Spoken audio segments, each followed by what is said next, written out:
Low latency.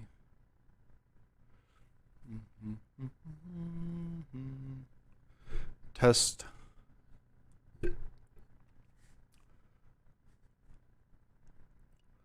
Ooh, we live. All right. So, last minute live stream since we did not get a chance to record anything. And we'll just kind of do some updates here. So, um, today, what are we up? 3 for the day. We're up 46,000 for the week. For the month, how we doing? 149,000, which is more than I make all year on my day job. And the quarter, let's see, quarter something, 184,000. Definitely more than I make during my day job. Not bad. So today got the or two Tastyworks accounts started, one IRA, one individual. Got the 600 into the one individual. The one individual, that's $600. They give me instant credit, so we'll be able to trade that one Monday. Definitely will not be very exciting at all, just because it's it's $600. So we'll be able to open up one put credit spread to get started, but I have started another account like that. Oh no, are we not? YouTube is not maining stream health. No data. Yikes!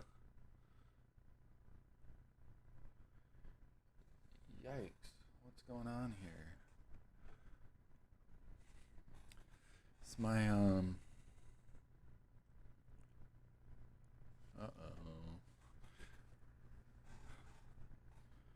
Uh-oh. Data's not looking good. Back online. Shoot. I'm surprised I have any streaming issues, but it's like super windy and stormy here. Oh, but I think we're also like trying to stream in 2K. Well, that looks good for download speed. Sorry. To close a put credit spread, you select debit because you're paying to close it. So when you open it up, you receive a credit. When you close it out, you pay for that. So if it's pretty close to expiration, you might be able to close it out for $1. Sometimes they show 0, and you'll never be able to close it out for just $1. All right. Looks like everything's healthy now. Anyhow, so sorry about that, but yeah, got the one funded. We have instant access to our $600 account. What's up, Mark G? And on the IRA, I think we have to wait until it actually 100% transfers before I can trade in that. I put in $2,000 into the IRA. I'm planning on doing $6,000. I am not liquid. My money just goes into my stock accounts because cash is pretty trash. It's like it can't do anything for you just sitting in a bank account. I mean, we keep some of it, but I also need to make sure that I have mortgage and car and what else? Oh, and taxes coming out of my account. So that adds up to quite a bit. But we'll get the full $6,000 transferred into the IRA, and then I do need to talk to my CPA about how I do this. I already have IRA money. I want to transfer IRA money into Roth IRA. Oh wait, no, I don't know if I can buy a Lamborghini yet. Oh wait, oh yeah, without money, yeah. I think they're only like 100 something, but I did buy a Ferrari, so I bought this, built it myself, last week. I also do have a Lamborghini in the closet that I'll be putting together. But I was doing some research, and apparently this is it's a lot cheaper for insurance, and the maintenance isn't as much. I know cars have been appreciation. Oh, y'all. Okay, I guess market's closed. But yeah, a lot of advantages to getting this Ferrari over the other ones available. Yeah, and then I think I have a green Lamborghini I need to build in the closet, like kind of bigger. So, anyways, I the idea is to get the IRA money into Roth IRA. So in the IRA, we don't get taxed on the money. So let's say I make $100,000 and I put $6,000 into the IRA, then my tax is only calculated on $94,000, like I made that for the year. And then going into the Roth IRA, we have to pay taxes on that, but the gains on there we don't have to. So that's what I'm actually after. Totally wish, like, if this account would have been in a Roth IRA originally, holy smokes! Like, I don't know. I mean, my taxes for last year was 50, like just a little bit over $50,000. So this year I'm imagining it's going to be a bit more, and so that's the idea. Stick in the Roth and don't pay the tax up front. Like, I'd rather pay tax on buying a share of Tesla now, and then when it's $4,000 or $5,000, I can withdraw it, and I don't have to pay tax on that capital gains when in the Roth IRA. So that's the idea, and I just need to see exactly how all that works. Today, as far as things that I did, I just rushed home and made sure I got those 2 accounts, the funding to get started. And what did we do today? Oh, I know what we did here. So while we have all these things expiring, I guess the Tilrays, they're all expiring, worthless today. So that's part of a wheel. We'll reopen some of those Monday just because that's the wheel we're playing. Palantir, that's going to expire worthless. So full gain on that. And then, yeah, Hood, we moved out till next week. And Palantir, I bought a bunch of, I hope I mentioned this yesterday, but I bought a bunch of just out of the money calls on Palantir. Palantir is down today. But it's pretty crazy. Like, you can see this lost, what kind of value did we lose today? We lost 16%, even though the stock price dipped 50 cents today. But that's because we're coming up on earnings. So all those should go up. My expectations is next week, even though we lost on them today, that those will kind of bump up in the price. So what I'm going to look to do is these ones. What do we? Where's my cost basis? I hate this. $300. What does that mean? Where's my cost basis? Market value. Oh, average cost, 25 cents. $25. My what I'm thinking is going to happen next week, we'll get a run up right before earnings, not necessarily on the stock itself, but just with the implied volatility, that should bring this cost up, or this up a bit. So out of the 12, maybe we can sell 8 of them or so, get the money back, and then just have 4 of them riding for earnings, just in case anything crazy happens. And what else do we have? Tons and tons of Tesla put credit spreads. The ones we have expiring next week, anywhere from 1150 down to the 900s. I should start getting these things rolled up. Oh, actually, while we're after market close, my plan was jump on here, get these guys rolled out, but we'll have to roll them out Monday. I'm not planning on posting all the stuff in this account going forward. I may just do it on the weekends or something, but I know I think it was Kojo asked me to keep posting it because he has kind of similar plays. But yeah, like I've said, my hesitation is that this 350 is not relatable to many people. I'm sure there's there's a few, but yeah.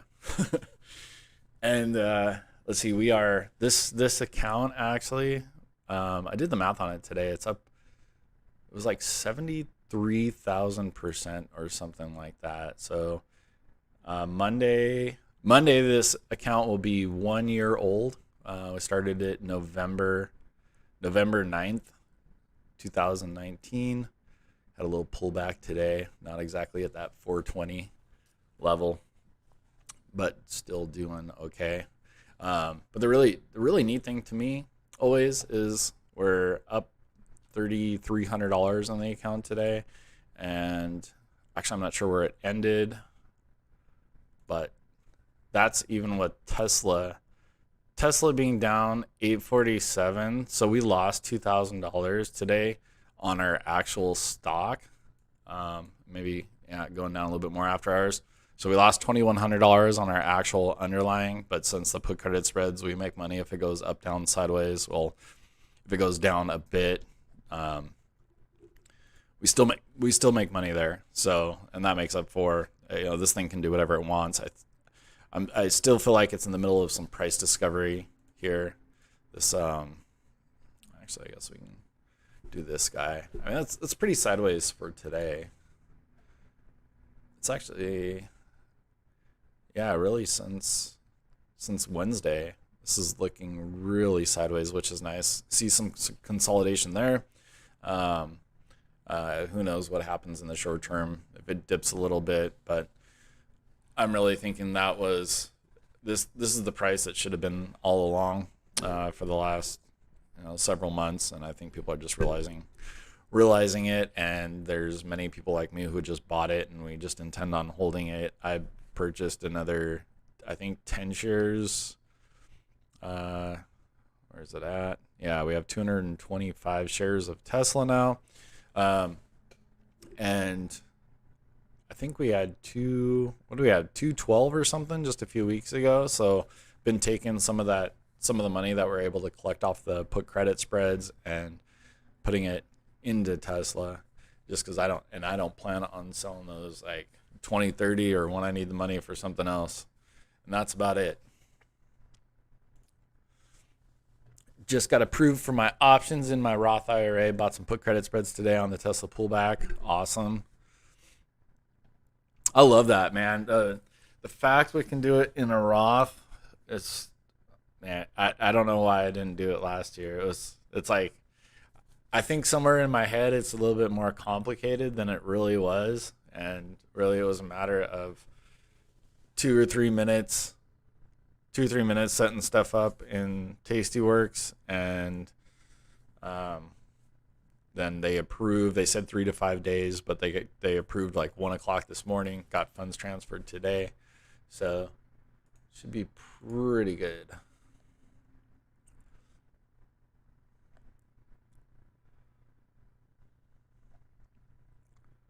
All right, there we go.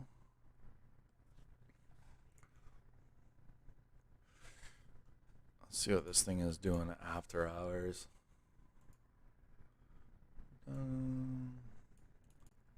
Yeah, nice little pullback. I grabbed some 12:30 calls.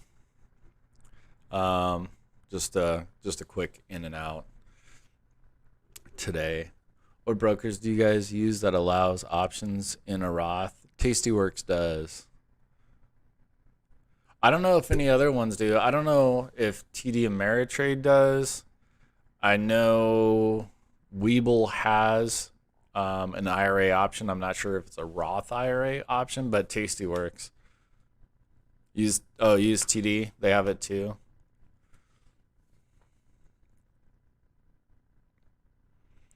Pretty excited about it. I have about 40K in there right now, but I'm easing into the put credit spread, so I'll try and do 5 a week or something like that. Yeah, it's super awesome because like you have all the time in the world. It's just let it do its thing, not be aggressive. And that's where I've been at with the like with my Tastyworks and my TD accounts. My original Tastyworks account, I I don't trade in there very much because it's just like I just trade pretty far out of the money, and I don't even worry about it. And then I'll get a text message from them saying, "Hey, you have stuff expiring." So what do I have?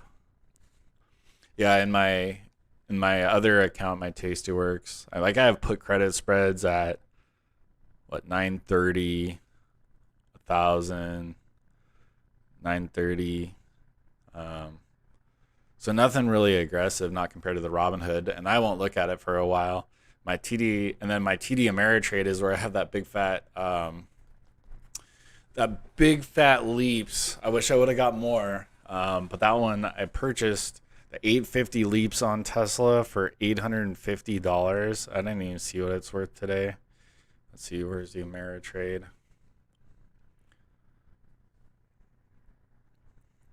It's insane. So my Tesla June 2023 850 call is now worth $53,000, and we opened it for, where's the price change? Opened it for 15,000, and now it's 53,000. It's just insane. They do. Are we talking about TD has the Roths and stuff? What happens if I put credit spread? Wait, what happens if I put credit when I'm closing a credit spread? It just won't get filled. Yeah, if you click credit, nobody's gonna. It's like, what is it? It's like you're trying to get something because you sold it, right? So you sold it, and then you're buying it back. And then your offer by saying you want a credit is you're buying it back, but you want somebody to give you money. That's not going to happen. It's like you go to the dealership, try to buy a car, and your offer is, hey, pay me $1,000 and I'll take this car. That's not how it works. So it just won't get filled. And actually, depending on the brokerage, I think if it's Robinhood, it'll just say no. It'll just say no, like error or something like that. I've made that mistake a couple times where I was, I think I was like clicking it and it just is, yeah, rejected. I believe it's what it says. I have 10, 940, 935s, 12.3, boom. They're so easy, so much premium right now, which is so awesome. Are you worried about WEBULL not letting you roll put credit spreads?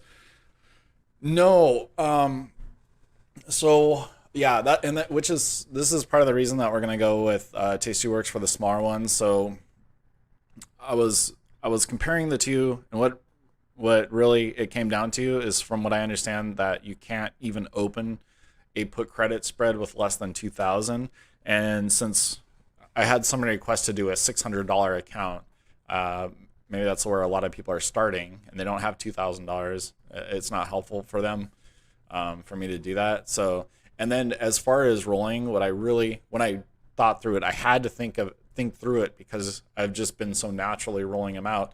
But in reality, as long as you have the money there, you could close it out and open another one. It's not too big of a deal. Just one more step. So we'll just, we'll just do it. We'll just do it in Tastyworks, and yeah, WEBULL now. And it's kind of helpful because I'm actually familiar with Tastyworks since I do actually use that to trade normally.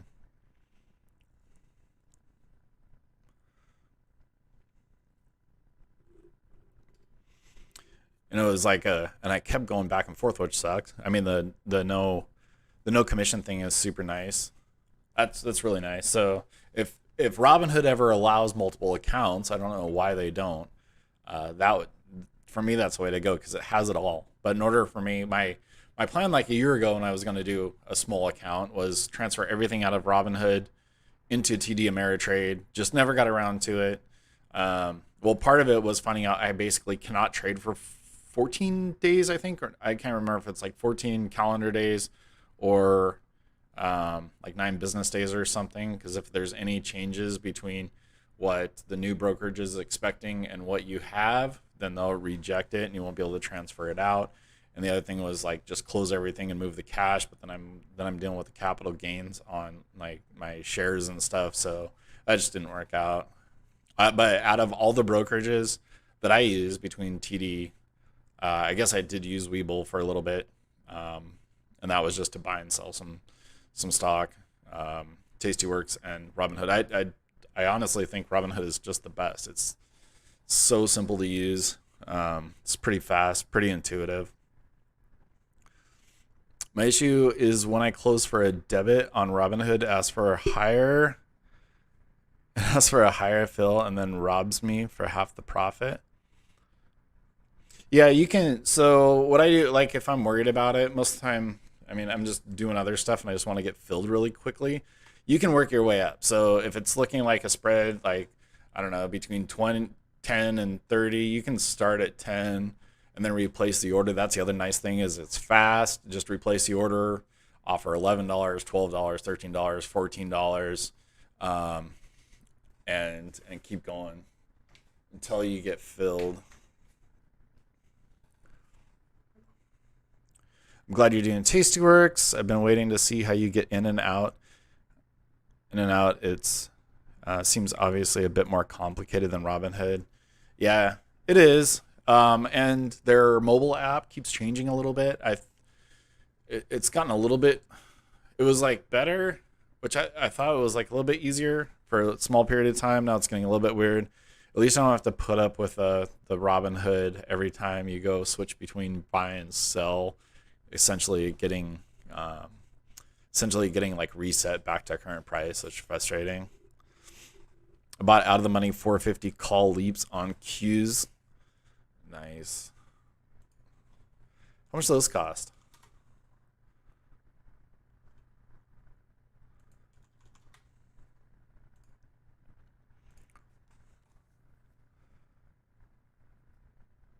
Cheers, that's nice. What's the Yeah, we should be doing that. You love your leaps. How many do you have going right now? Because you have leaps on Qs and spies. 3,300, so we only need to be at 40, 48, 30 to break even in 2 years.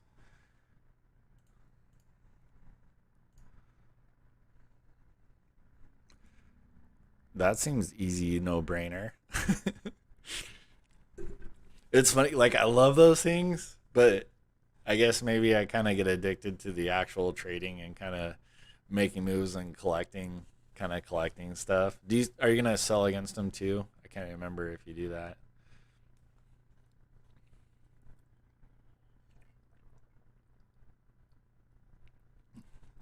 I have only two. I sold out of a few on Apple when I was up.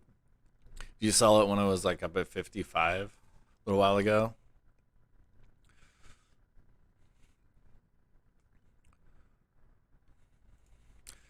DraftKings is a buy after earnings. Whew. Uh, I don't know. I'm not following them anymore, which is nice. You can ask me anything about Tesla. Good Lord. That was a major spike down. I don't know. Um, I honestly don't know. I'd just rather have my money in something that over the next few years should double, triple, just just easier.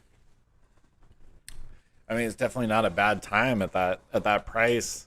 I've like the reason I bought leaps on them originally is I just saw them putting out so much money into advertising and making deals and everything that I felt like at some point that's got to start paying back.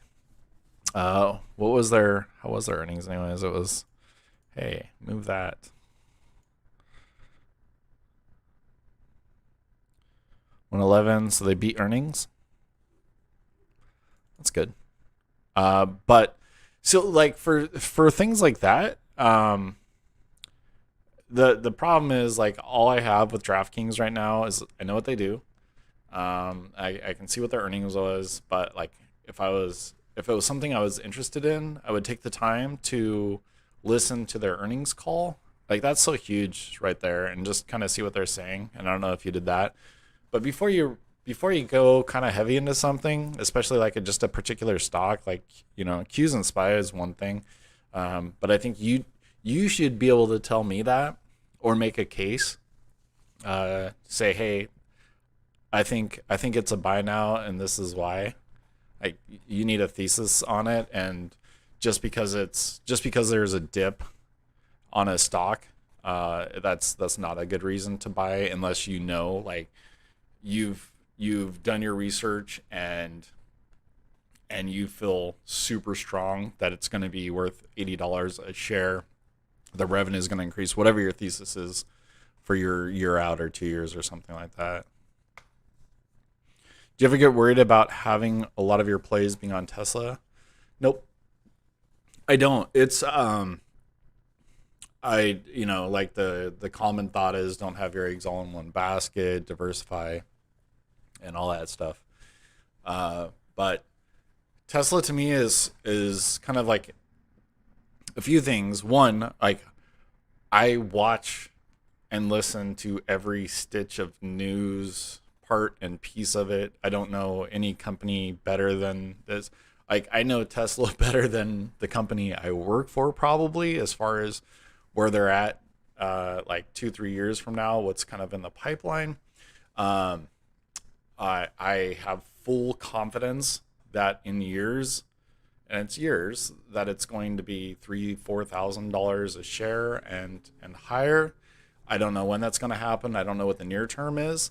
So kind of like, I mean, what happened to me at the end of last year or the beginning of this year when the Tesla price dropped, because my confidence was high, I was just able to roll out put credit spreads. So it took us a while to get those gains, but that's why we were finally coming up to those times when I rolled them out till December and January and everything. And since we're getting close to that point, and Tesla happened to go up, like that whole culmination of events, that's why we're up, whatever, $150,000 for the month or something like that. And absolutely, like if I didn't know it so well or study it or have that full faith or confidence, then I would be worried. But I have just no worry at all. There's not another company I think that's going to be bigger than Tesla. I think it's just going to be the biggest Tesla or the biggest company, period. Like it's going to be multi-trillions of dollars. And like if you did nothing else and you don't want to piss around with options, trading in and out and all that stuff, I would just put my extra money into Tesla and that's it. Like to me, that's way more solid than sticking them in the SPY and Qs.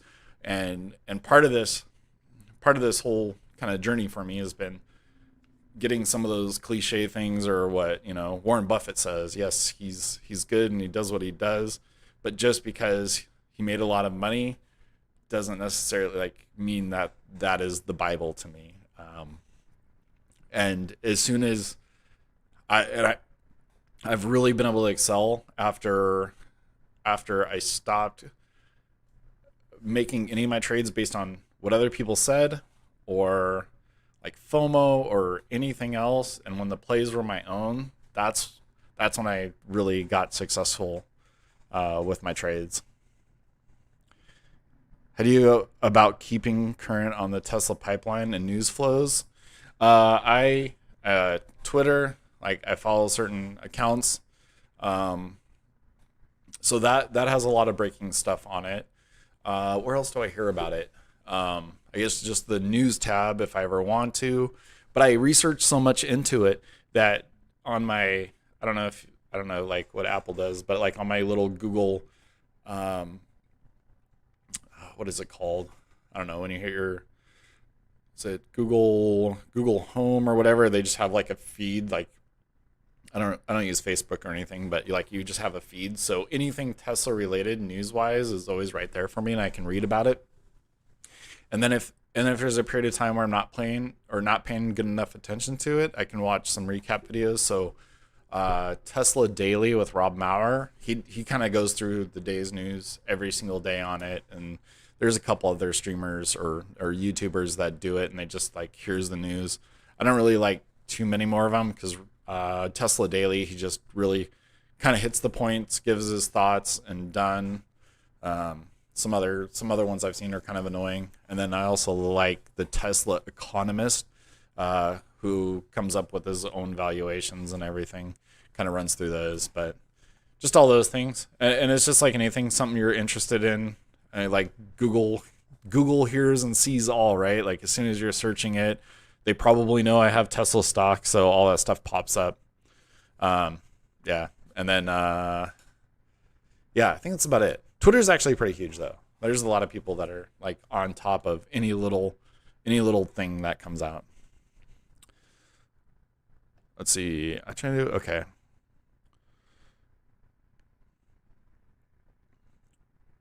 Hey Jason, what's your sense of Tesla's current price and where it's headed for the rest of the year? Sorry if you've already covered. Just joining chat, no problem at all. I think like right now it's been a little bit of price discovery. I think over the last, the fact that it's held up here is pretty awesome. This is where I felt like it should have been for several months. I think it was underpriced, and now that more people, I think the whole Hertz thing was kind of more of a confirmation, but I still run across people that have no idea what Tesla does. A lot of people don't. They just think, okay, they make cars. They don't understand the energy side, the automation, the AI, the robotics, and everything else that plays into them, or how awesome of a manufacturer they are, and how they can pivot like a startup, but it's huge. I mean, it's like, like a tanker in the ocean. It cannot pivot, right? So, but their company size is a freaking tanker, but they can also turn on a dime, right? Like if they have something, a person on the assembly line sees something that needs to be changed and has a better idea, can bring it up, and that will be implemented in a day or two, not going through a whole bunch of meetings and all that stuff. If it just makes sense, they just make the change. But the rest, so this, and then 2022, I was thinking somewhere between 12 and 1500 throughout the year. I should actually put together a projection. I did it for last year when we had that huge spike up, and I wanted to figure out at what point in the year I wanted to roll certain put credit spreads. So I don't have anything updated more than that, but if that's what I was looking at, and I don't roll out anything, if I don't try to do $1,400-$1,500 put credit spreads, then it doesn't really matter. Have you considered having a take profit target like 70%? No. I, for the most part, no, not on the put credit spreads. I just wait until we've sucked all the juice out of them and roll them out and collect some more, basically, with our collateral. I've done it with iron condors, but I'm not playing those anymore. They've really, some have been good, some of them not so good. I'm just gonna do the put side of them because I know I can roll those out, and eventually at some point, even when we're down, it comes back up. That's just like the bigger picture for me, right? It's just this looks pretty nutty. That just looks insane. But I mean, stock is going up, and it's going to be here super far off the screen eventually, and I know that. At least I do my trades like I know that, and I'm just so highly confident in it. I can trade like that, and not if we drop back down to $900 somehow, which I don't foresee. I'm still super happy with all the shares that I have and the positions that I have. Even at $1,100, I'll just roll them out before next earnings or 2 earnings from now, depending on how big of a pullback we see. I have, and the nice thing is I just have a plan. I know what I'm going to do. I did it during this big dip, and we rolled it out to this time period. And even if we didn't have this rocket up, we would still have been able to collect all those gains because they were at 700 or so at the time.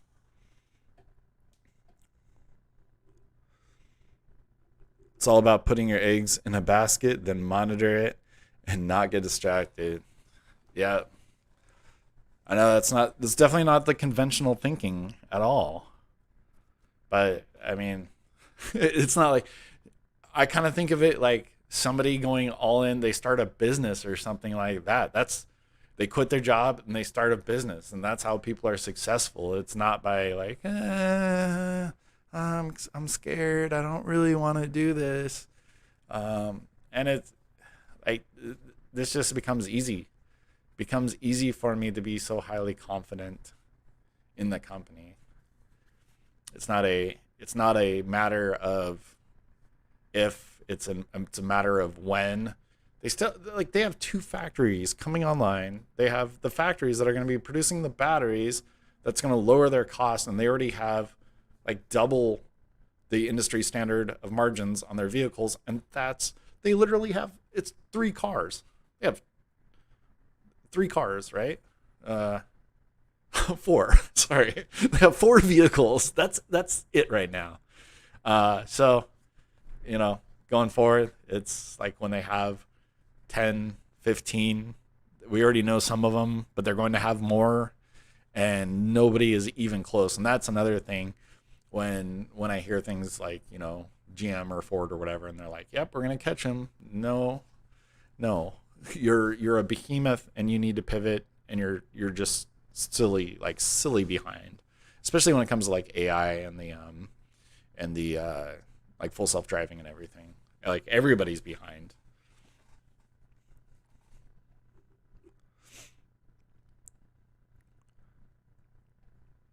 That would have been hard. Let's see. That would have been hard through if you had a small account during that time Tesla dips, because then the majority of your account would have been on pause for months. Yeah, you're right. 100%. 100%. So with my other small account, I played farther, like way farther, safer, out of the money. So that was a plus for that. But yeah, you're right. And like, that's kind of the risk that we have with a $600 account. We have, like, in my mind, all we have is the we have like one play and $100 to get us out of it if we need to pay to roll or something like that. And yeah, if we open it up Monday and then we go down to 900, well, we're not doing much with our $600. And if we want to do anything with it, well, we're gonna have to stick another $600 in. It's also the other thing that's a little bit challenging for me on that too is like, I want to balance it out, like be helpful for people that want to follow along and continually grow it, and then not also make plays or treat it like I have this like outside fund that's making me money, and who cares about the $600 will be a little bit difficult, but that's what I'm gonna do my best just to trade it pretty safely. You'll check them out. Yeah. Tesla Daily, like if you just like want a daily recap, and yeah, Tesla Economist, he does some, I think just because Tesla went crazy, he got a little inundated, has put out like almost like way too many videos. Oh, also, if you really want to know some unique things, I think it's Singapore Chicken Genius. Love that guy, Ken. Super awesome. And then I would check out specifically, he has a like how to retire with Tesla and how many shares you need, and it's very little. And his thought process is super solid. It's basically like, right now, if you have 117 shares, this is where it should be in 2030, like a bear case scenario. And then you just sell the shares like as you need to live. You're not going to live to be 120, probably not. So it doesn't matter if you dwindle that down to zero, as they're growing 8% a year on a conservative basis. Like, that's in 2030. Right now they're doing it 50% at least year over year. So that's a pretty interesting one. He's somebody like that I watched while everything was crashing to kind of keep my mind straight too. I really like his thought process, and he's like, it's just super undervalued, and like really walks through some very practical things on it. So that's helped me kind of keep steady on a lot of it.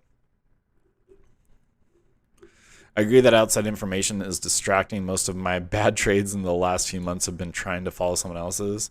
Yeah, it's weird. It is so super weird when you actually realize that. I've yeah, I've done that too. Or the worst ones are I'll hear just like a little piece of information and then somehow I make a trade based on that, like based on nothing else other than somebody else going, yeah, I'm doing this thing. And then I need to really come back and sit down and go, well, what I've been doing has been working pretty well. I know it. I know it. I know what to expect. I know how to deal with it if things um, get away from me. I look at price action, EMAs, and MACD now and base trades off of that. So much cleaner than time-based charts. Yeah, I think it doesn't matter kind of what you do as long as you're able to do it over and over again. As long as like MACD, like if that's what you're going off of, then great, and you can trade based off of it, great. Like we talk about technicals pretty often, but for me, it's just price action, news, overall market sentiment, nothing else.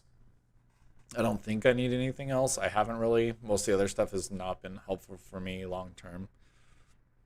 Because at the end of the day, it's just all it is price, right? It doesn't.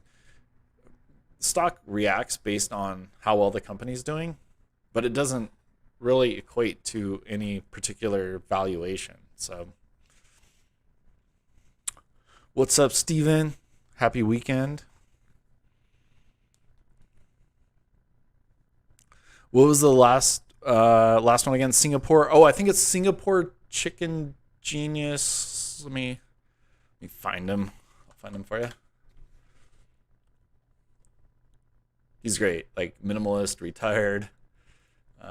Singapore Chicken. I think that's him. Let me see. Yeah. So can we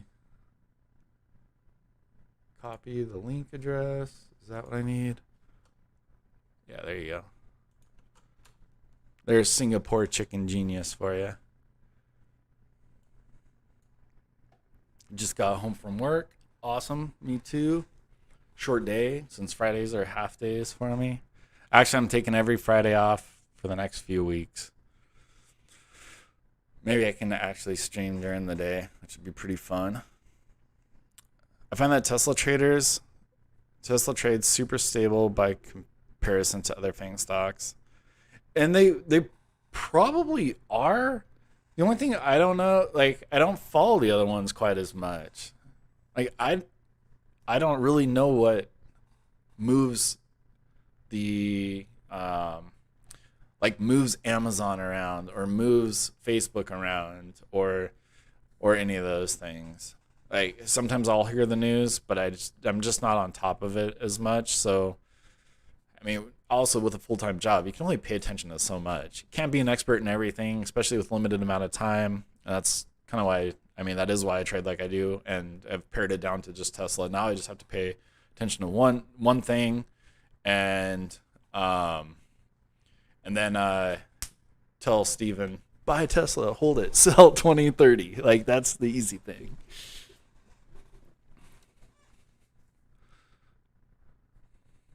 Thanks for all you do. Just found your site, and hopefully I can find out your secret sauce on the way you trade. We'll weed through all your content. Oh my God, dude. You're very welcome. Don't weed through all my content. It's so much. And a lot of it's just daily stuff. If there's anything you need to know specifically, live streams are just the best kind of back and forth or just asking questions. Because that's just a lot of it. It's just, you'll probably find out after a couple videos. There's like the only ones that I did kind of like outside that were like an intrinsic, extrinsic value one, which I think is pretty important to understand as it relates to the option pricing. And I would like to have some more time to do more. It's just I hate editing. I don't like it, so that's why everything is like one take, even though. Like when I screw up, I'm stuttering, tripping over words doesn't really matter to me. And that way I can just do it and get it out. And it's also part of having a full-time job on top of doing this. Maybe that'll change. I did sell $1,600 calls on Tesla. I can help it, $200 premium for that for next week. And if those happen to go in the money and shares get a called away from me and Tesla goes to $1,600, I'll quit my job. Like, that's it. I don't think that's happening though. Close the SPX put credit spreads today, only 50 gain. Beginning of the day looks strong. Then we headed down. Yeah, it's so. Yeah, I played on. I didn't play them today. Oh, yeah. And if you would have held, would they have been 100% winners?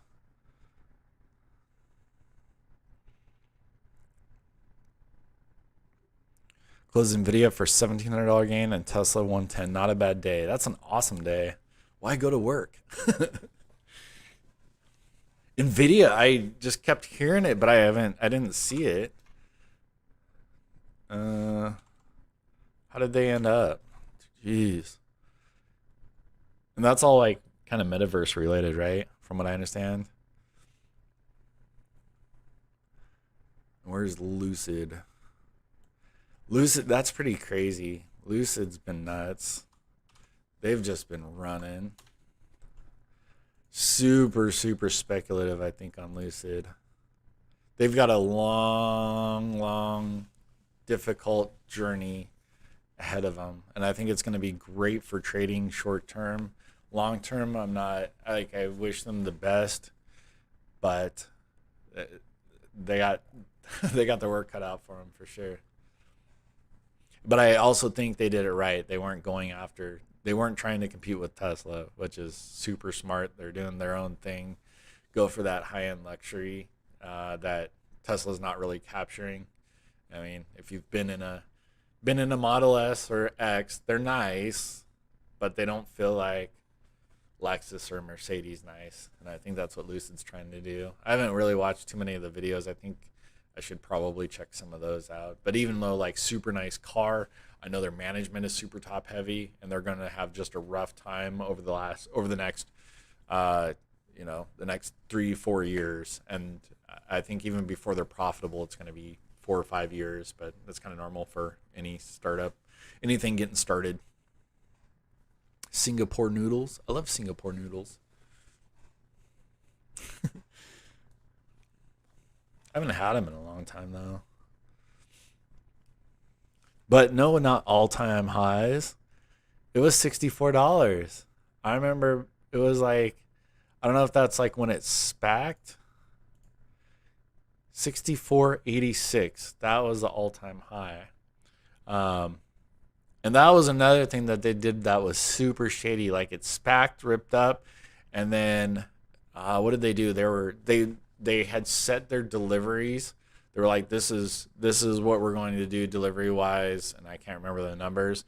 And then as soon as they spacked and the price ripped up, then they came back and said, oh, we're going to push it out. And I can't remember who the SPAC was, but basically like the management there was like, yeah, make sure to take your time, do it right.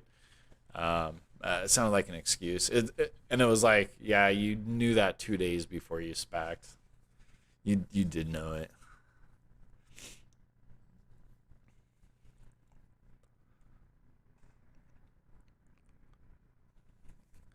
You're welcome, Paul. Yep. Can't always tell if it will continue. Yeah. Can't tell any of it. My crystal ball always consistently out of order. Really sucks. That's why it's so hard. Like I don't know how many things I've seen. I'm waiting until Tesla pulls back to 800, 600, 700, 900, 10, whatever, 1,000. I don't know that it's going to. It very well could pop back down there, but yeah, we just never know. What's up? You're very welcome. It is, yeah, it's definitely been a crazy, what an insane, insane week. These last couple weeks are just crazy.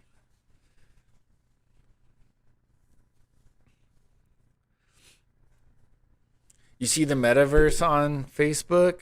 Oh, people hate which company? Lucid?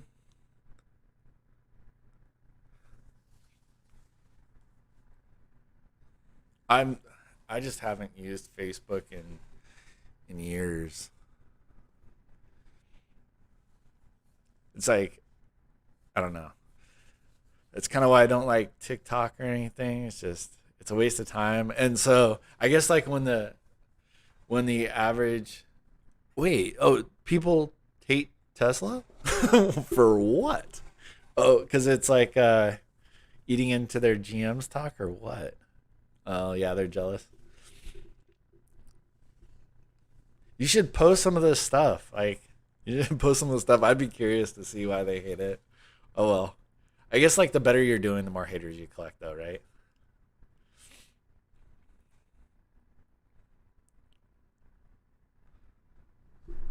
Rolled Facebook put credit spread for 150, locking them gains. Yes, because it goes up and they hit it. Oh yeah, yeah. That's like, I mean, I totally get it. I would rather be buying shares down at 900 or like I will I'll when we have those like big spikes, I'm like hoping it'll chill out because we make money along the way with our put credit spreads kind of no matter what, and then when it gets up to the sky, then it's a little scarier getting within 50 $100 of the money, even though the hopefully if the premiums keep up like this, then it won't even matter. So you can be down. What's the one you opened up, Steven? Like I almost want to say it was like an 870 or something. It was super far to the money. Super, super far. And you can still collect, like, you can still grab like 10% premium, super far to the money. And 880, yeah. Like 880, I think is what I was doing. Like when it was like 900, I was like, okay, that's my line. And 880 when it's 1200, or you probably opened it when it was 1100. I think you opened it like, was it, I can't remember if it was just like earlier this week or something like that. Yeah, maybe it was down in like the 1100s, and you're like $200 out of the dang money collecting good premium. Like, what is that? That's free money. That it's just stupid that somebody will be on the other end of that trade paying you for that stuff. It's ridiculous. Tesla, Nvidia, Airbnb, big winners this week. What do you think about Netflix? Is it just a pullback? I don't know. I love saying I don't know anymore because I have some Netflix in one of my account, but I don't know. I didn't even see what they did. Oh, that's a big pullback. I don't know what rocketed them up in the first place. Well, I okay, so it was probably earnings. 256, 319. I thought they had poor guidance though for some reason. But I'm not paying 100% attention to them. I mean, I guess logically it would either come back down to these whatever 624s or something like that. And it's definitely broken. What are we on the? It's definitely broken that uptrend.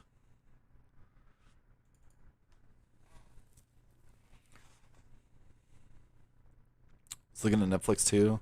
Yeah, yeah. What do they say? Like it's better to get it like wait until it's hit the parking garage and then you can at least get in on the basement level or something like that, whatever the bottom one is. Like just wait till it gets out of the gutter if you want to take it on the way up. I mean, there's no need. Like you'd rather be a little bit late than just completely wrong. What has Baba been doing, by the way? Ooh, Alibaba hurting. I'm not surprised. I think China's in for major, major, major pain. We should have some good puts on that. Man, poor China. I feel bad for all those stocks. My call credit spread on my favorite ETF is very red this week. Hopefully it falls. Which one is it? Is it IWM?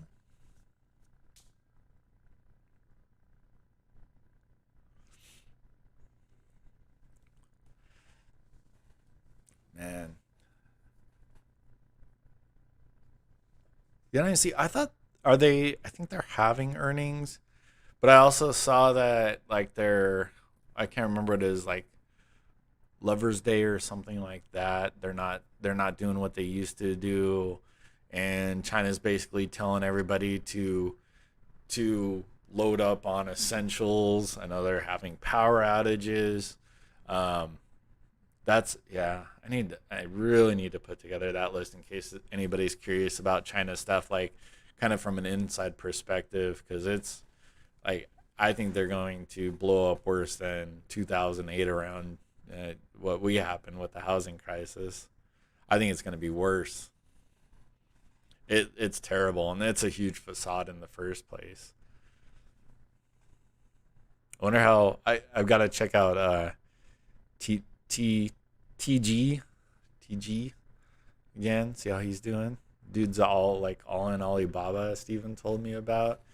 Um, just just getting hammered, and I feel so bad for the poor kid. Like he's like keeps going over like the fundamentals, and the fundamentals on Alibaba are very good, and their market is big. But unfortunately, China is just uh, the overall like CCP and China is just not in a good spot.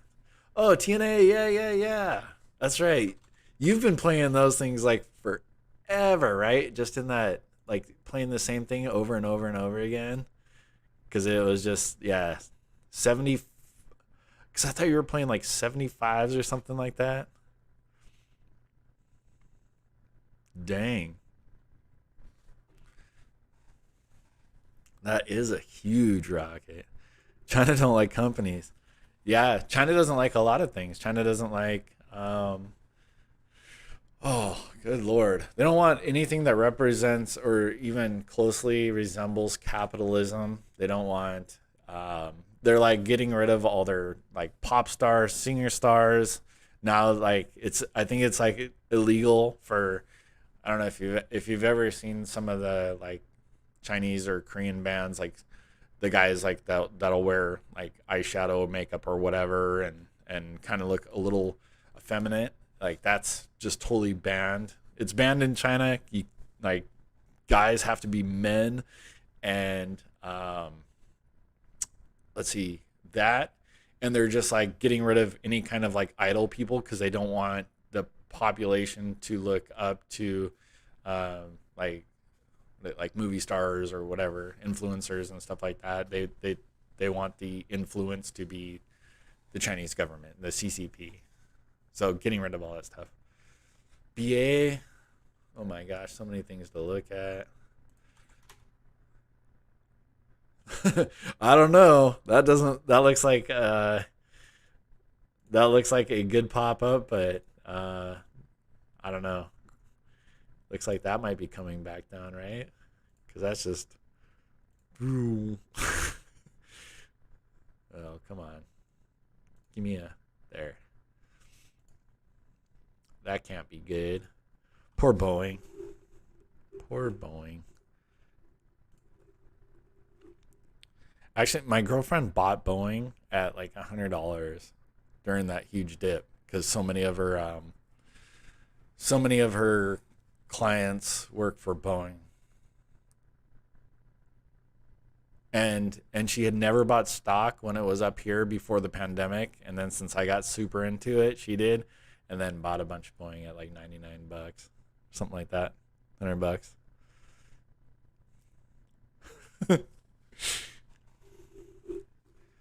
Have you um have you watched TG? I don't even know. Like, do you talk to him or you just saw them, or you just like keep up on his stuff? It was just like painful. It was so painful. I couldn't watch him anymore because I was like, oh, the poor guy. I don't know if he's in one of the discords though. Can you lend me some money? Need to buy some Fortnite V Bucks. Yeah, totally. Um, and I can give you like, yeah, hard money lending rates for sure. Cause yeah, I don't know how people function without V Bucks. I've actually never played Fortnite. I need to transfer from some funds in TD Ameritrade or E Trade. What do you like better for credit spreads? Is it difficult to learn the platform? Is it similar to Robinhood? Um, okay, so I've never used E-Trade. I think the platforms are kind of similar. The mobile platform on TD I think is pretty good. This here is great for charts. It is not intuitive. I'm not gonna say, yeah, I can't say it is easy at all. Especially if you're, I don't know, if you're just getting into them at all, and um, it is not easy. I find the mobile much easier. I just like it for um, just for the charts.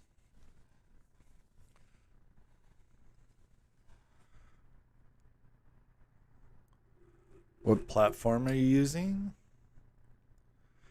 Like this one right here?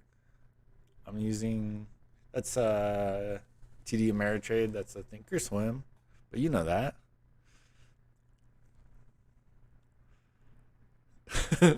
V-Buck sounds like your son. TNA rockets to new all-time highs. However, got quite a few call spreads at 110, 115. You've probably collected so much on that though, because you've just been doing that forever. I think. Haven't on a while, but I'm in his Discord. Oh, okay. Yeah, it was too painful. I liked he had a short like when somebody asked me how your Alibaba position's going, and he just like throws a fit and throws his racket down. Did you catch MYNZ pre-IPO at $5 hit $18 today? No, I didn't.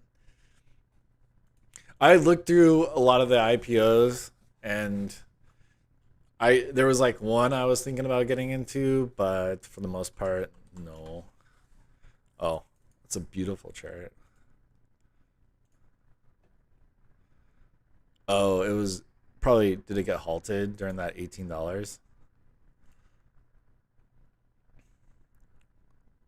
Oh, okay. So that was literally was within 2 minutes and then came down ever since. Yeah, maybe IPOs are back. MasterCard was a good pickup under 330. I was looking at leaps on, geez.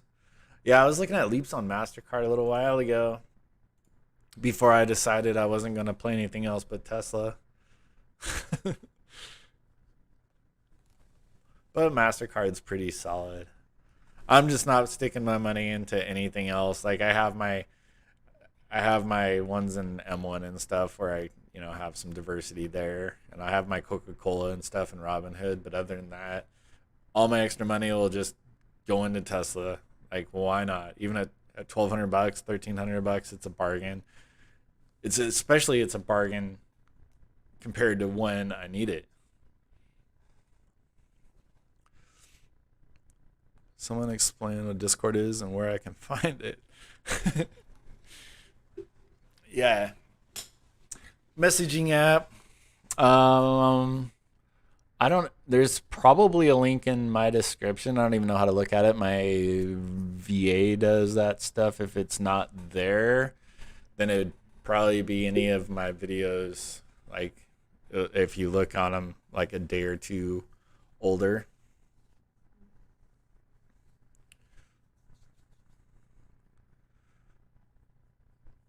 But like usually super, it's a good place. Like a lot of people can help you out. Like Steven jumps in there all the time just to answer some basic questions and stuff. Most people are pretty helpful. Ethan's in there all the time helping people out. Like just, a lot of basic questions in there. I've been getting in there a lot more. Okay, it's in my description. Cool.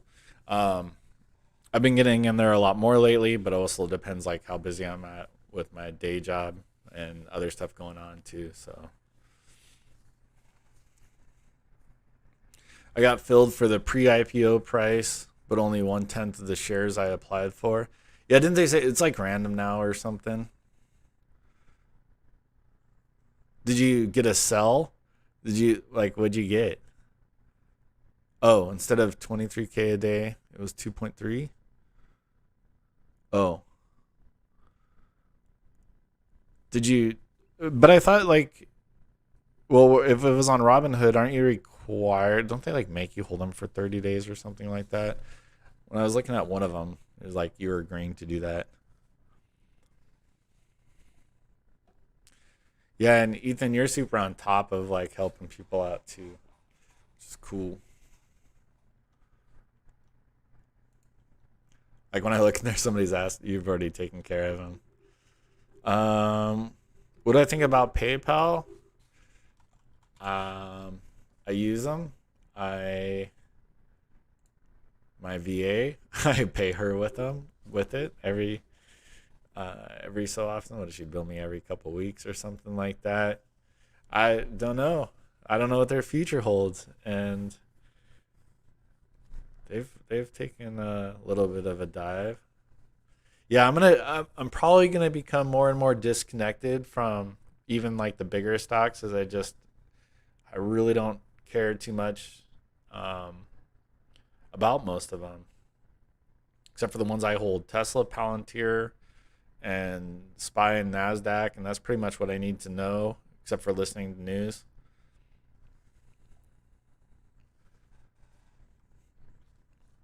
And I mean, there's always some once in a while we'll get some actually interesting news on some of the other names. I mean, I guess the best thing about PayPal is Elon Musk's involvement.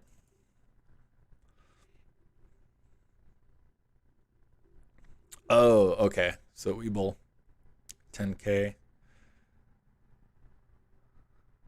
and then did you sell it, or are you planning on selling it? I think it's a FINRA law to hold for like 15 to 30 days if you get it in pre-IPO. Oh, I didn't know that. I just know there's like a little warning in Robinhood that you agree to hold it. I think they said like you agree to hold it or you might be excluded from future IPOs. I think that's what they said. I can't remember, which was fine. I think the only pre-IPO thing I got was actually the Robinhood stock, I believe, if I remember correctly. But what do I mean? Oh, I mean PayPal stock wise, I don't know. I mean, it looks. Let's see, how far back are we going? Oops, dang. I guess I would need to know why, which I haven't paid attention. Like why they're dipping down so low. I mean, but if anything, they're entering an area where resistance has been again. So, in theory, just looking at it for 10 seconds, unless there's been any horrid news, should be a good pickup at this point.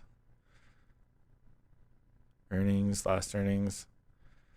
When's our next earnings? Should be soon, right? Got filled for 498 on 153 shares, sold at 1650. Dang, that's awesome. That's super awesome. I think everybody, like, has anybody lost money this week at all? Like, if we haven't made money this week, this month, I guess if you're doing call credit spreads, you could have gotten clapped pretty bad. Um, but hard not to make money this last month with everything going crazy. What's Oh, I want to look at. Dun, dun, dun. Wonder where this. Let's see. Mute that. Wonder how this guy's been doing. No, it doesn't show his account recently.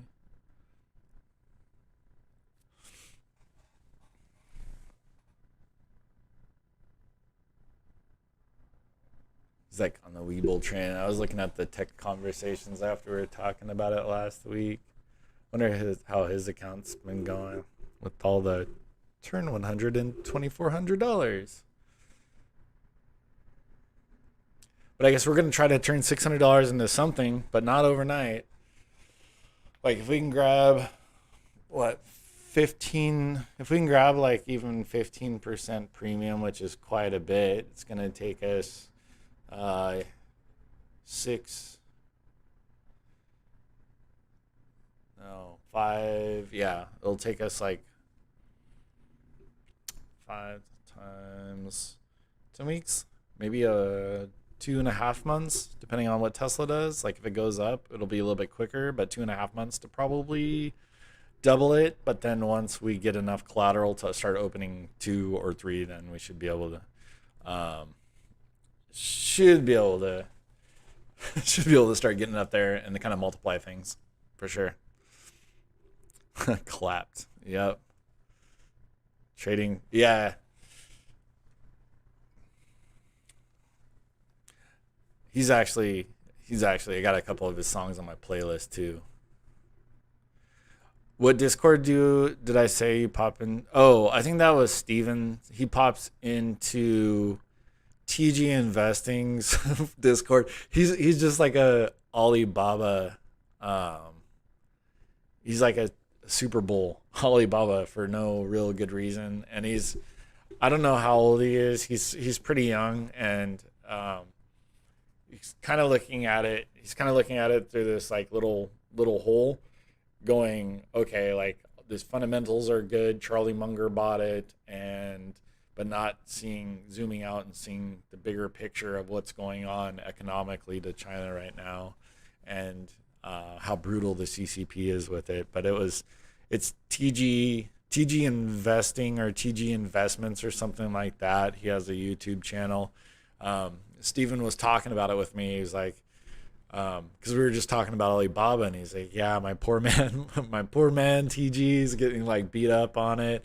I think he lost like $60,000 of his parents' money or something like that in the past, I don't know, however long, like 6 months or whatever. And it just goes hard on the leaps and put credit spreads or something like that.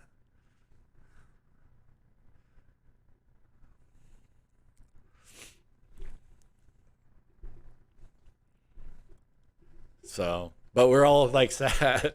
And Steven says he tried to talk him out of the positions, but he just won't stop. Won't stop. He mentioned me specifically one day. I was so proud. Oh, yeah. I sent him that deal. Yeah, that's like super cool because that's one of the, I mean, yeah, Trading Fraternity. That's another one. I'll listen to that. I used to listen to it a ton when I was first kind of trying to pick up or learn anything. I think most people have come across him, but he streams like the whole dang day, which is a lot. But yeah, like super initially, I picked up a lot, but then at some point you kind of graduate from needing to know any basics and make your own plays. And but he does a lot on there. And then the funny thing was I followed like a few plays of his in the beginning. Like when I was just like, well, if I lose money, oh well, it's learning experience. But he just like kept hitting. Like it was like 5, 6 or whatever that I did with my first few little bit, and they did really well. And then not so good for several months. And I don't know how he's been doing recently. I assume pretty decent since everybody's making money right now. But super good source for pretty quick news, which is huge. I'm actually still subscribed and I'm a member just because I think he does a lot to help people out, which is cool, and doesn't tell them anything stupid, doesn't try to sell them anything. And like that's valuable. So whatever. My 401k check was delivered to Tasty yesterday. Hopefully them deposit in my IRA account next. We can trade the Tasty IRA together. Yes, sir. Yeah, so Monday, I don't know if mine will be funded by Monday, but I stuck 2,000 on there. I need to make sure I have enough cash for everything else. I'm cash poor, man. Like every bit of my money just goes right into something usually. Like there's no point in having $20,000 cash. Like it doesn't do anything for you.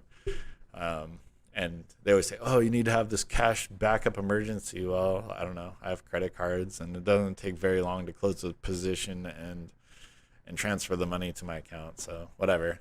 So I put a couple grand in there on the IRA, 600 bucks in the small one. And then I'll put the other couple $1,000 or the other $4,000 in there probably over the next week or so. I just need to math it and make sure I got enough to pay IRS, the mortgage, and the house.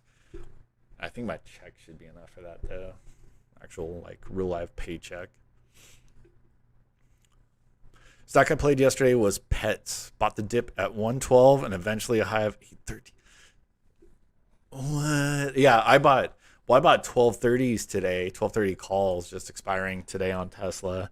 I bought for like 675, sold at 8 or 850 or something like that, and then it like went up to 13. Could have made a lot more. But oh well. Like, at least you made money, right? Pets. No.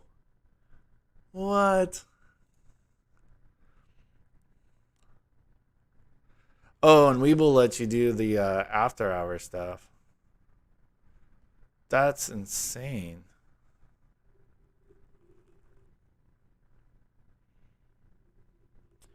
I thought I saw a call out channel in Amplified Investing with your name in there. Oh, yeah. Yeah, so I did have a channel in Logan's for a while. I just didn't use it. Actually Steven and I both did. It was like I can't remember. Oh, we combined ours. Um so yeah, but neither one of us really used it. Steven started his own because he focuses on SPXs, like the 0, 1, 2, 3, 4, 5 days till expiration SPXs. So he hasn't really been in there too much, and I just haven't been, just not enough time, barely have enough time for my own. Um, and then, yeah, but yeah, I like Logan. Actually, I talked to him, I think just like earlier this week. So we keep in contact. Probably do a video together again. But yeah, he's I know he's been beat up, I think pretty badly on some of the stuff that he had to roll. He told me today that I think he got out of one of them and is working his way out of a couple more. But I mean, that's what can happen. I mean, basically, like if you look at it like that, I got beat up on my put credit spreads and had to wait 9 months to get out of them. And eventually, we did get out, and we didn't have to pay to roll, which is a big plus. But I mean, it's all part of the game, right? You can't.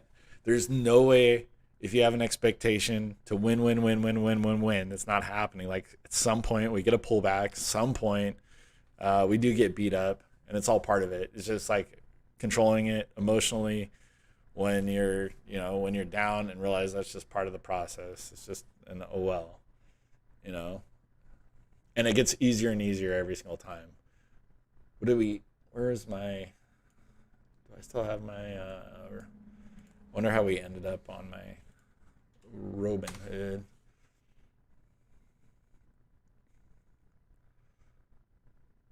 Okay. Thought we dipped a little bit after hours. $2,943 for the day. Someone needs to quit my job. I need to do like Patreon or something or membership or I don't know what. Then I can feel good about quitting. Then I'll just stream all day.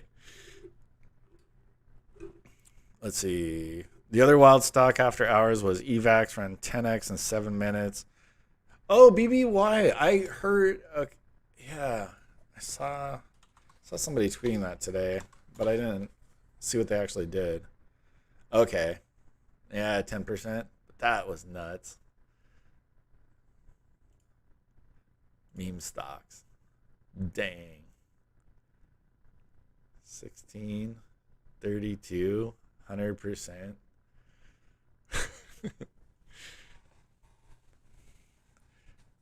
Controlling the emotion when you're down is one of the toughest things I'm still working on. It is tough. Yeah. It's the more you go through it. I think like you can't, it's funny because all the things that people say, like here's what you need to do. You need to have a trading plan. You need to have like, your emotions in check. Well, like you have to go through it. It's like not being emotional over your first breakup. Like you have to go through it. You're gonna be emotional. Your first down day sucks. Like I remember like my first, like my first trade, like just buying a stock or two, which what was it? It was I wish I remembered what it was. I can't remember, but like at that point, it was like a I don't know $100 stock, $200 like watching that even going down like $2, like oh god, what I do? It's like $2. That sucks. Like I thought stock market's supposed to make money, and I'm already complaining 5-10 minutes later or something like that. Um, so yeah, go through it, go through it, go through it. It was it was tough. Like I've definitely had down 20, 30. What do we? I think we had a pretty good down day this week. But now after down 20, 30,000 dollars every once in a while, and now I have the higher confidence to know where we're going. Well, that doesn't look right. We have that was 350, 356. I think this little bump up was not correct because I think it was like a mispriced. But even though 356, that was down 20. Yeah, I was down $20,000 there this week. It happens.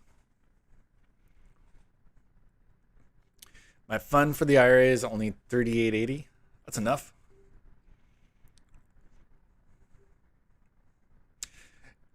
Let's see. The other wild stock after hours. Oh, let's see. Got that. Controlling the emotion. Do you think it is a good idea to run weekly credit put spreads on Tesla?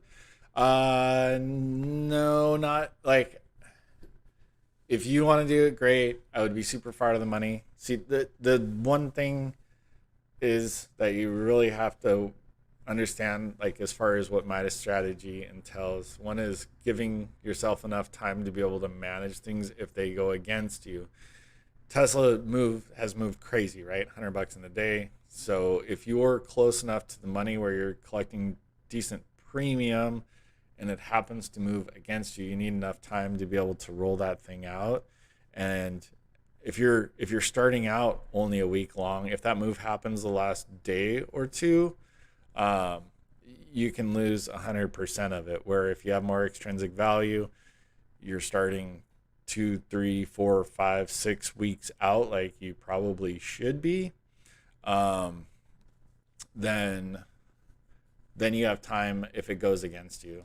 And the only downside is you're not making money as fast. But would you rather make fast money or safe money? It's up to you. You can make, I mean, you can buy calls and hope you can make a lot of money quickly. But yeah, if it moves against you, you just have no recourse. Like at some point, if you're doing it with 5% of your account or a small amount, maybe that kind of makes sense. Because the one time you have to think about it, you can do it right for 4 or 5 times in a row, collecting maybe 10%, 15%. Five collecting whatever. Let's say $50 for that week or $100. And then if one time you lose, you're down $500. So, and that inevitably it'll happen. And the thing that sucks, here's the bad part. This is what would happen if you probably did it. You'd open them up, make $100, make $100. Like, man, this is easy. I'm a winner. I figured it out. Figured out how the stock market works. And then you get higher confidence. And then you're like, well, if I would just double this up, then I'd make $200 a week, or quadruple it up, then I'd be making four. Like now I can quit my job. And then you kind of get deep into it. And then you get the 1 week where it pulls back, and then bang, like you just blew up your account. So don't want to see that happen. I would not do that. I'll do it once in a while with a small amount, especially relative to my account size, in like very specific conditions, like where it's been in the range. I see a pullback from news that I know is not going to affect the overall business, and it'll rebound. So I just see an opportunity to grab some extra credit there. But on a regular basis, no. Don't do it. That's what Solar Trade said. I agree. Why don't you use a more reputable brokers instead of Hood? I use all kinds. I don't think there's anything wrong with using Robinhood. The primary reason I use Robinhood, it's easy. It is simple.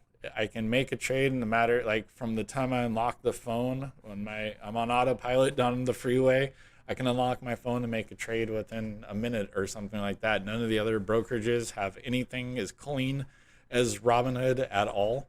And on the other hand, I do use it. Here's my TD Ameritrade account through Thinkorswim. I have Tastyworks. I have money in M1. I think that's it. M1, Tastyworks. I have 65 cents left in my WEBULL account.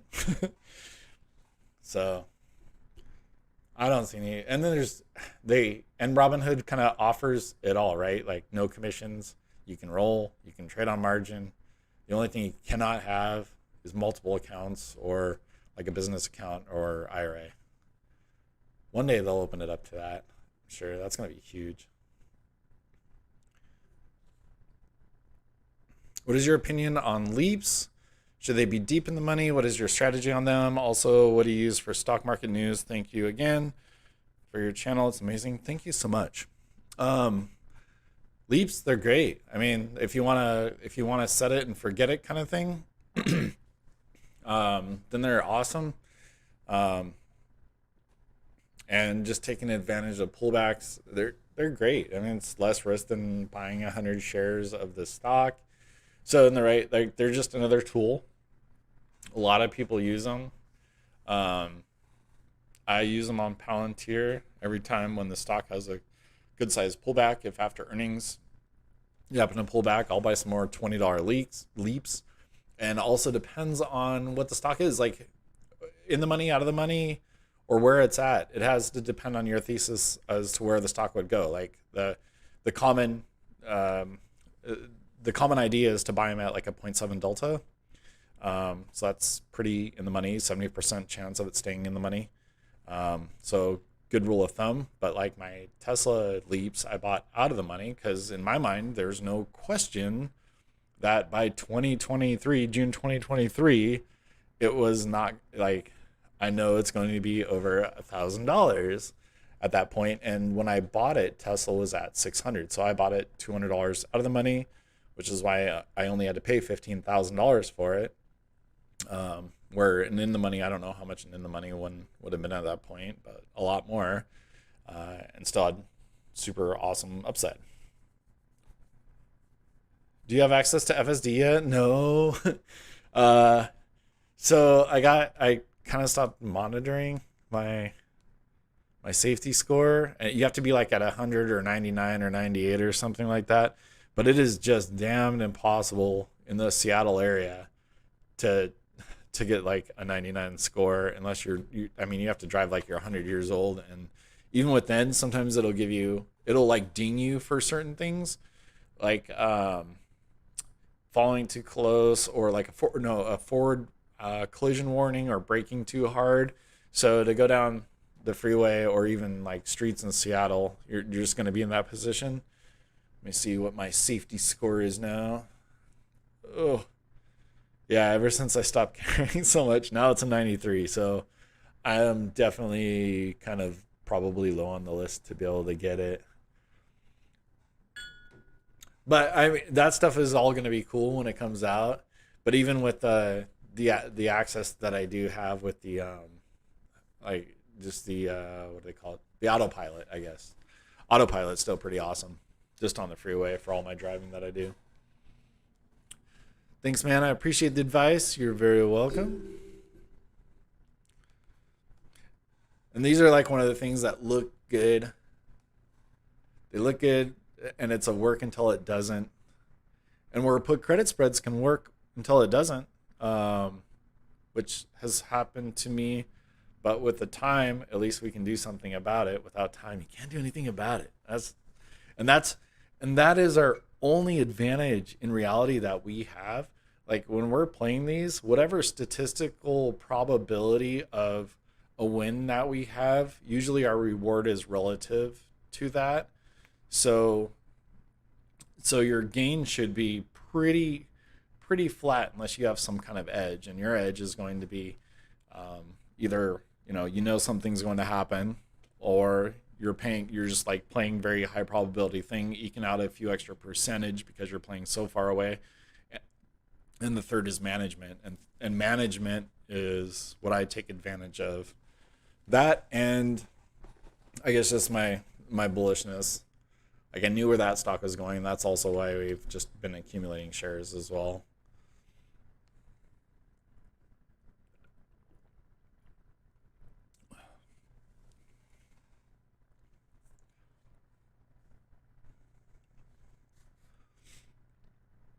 Where's my...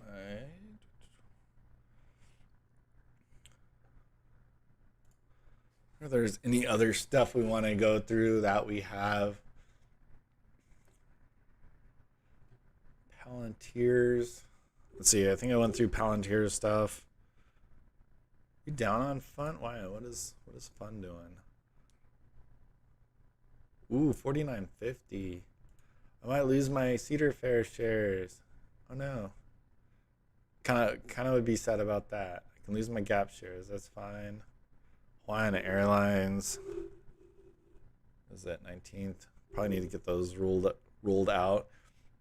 I have some put credit spreads. I actually grabbed 5 11.50s. I was hoping to get something to go in the money, so we have to deal with them. Down $40 on those. 10.80s, 10.20s, 9.40s. 8.80, 10.50s. Oh, I have 7 8.80s. See, I should roll these guys up and take some more money.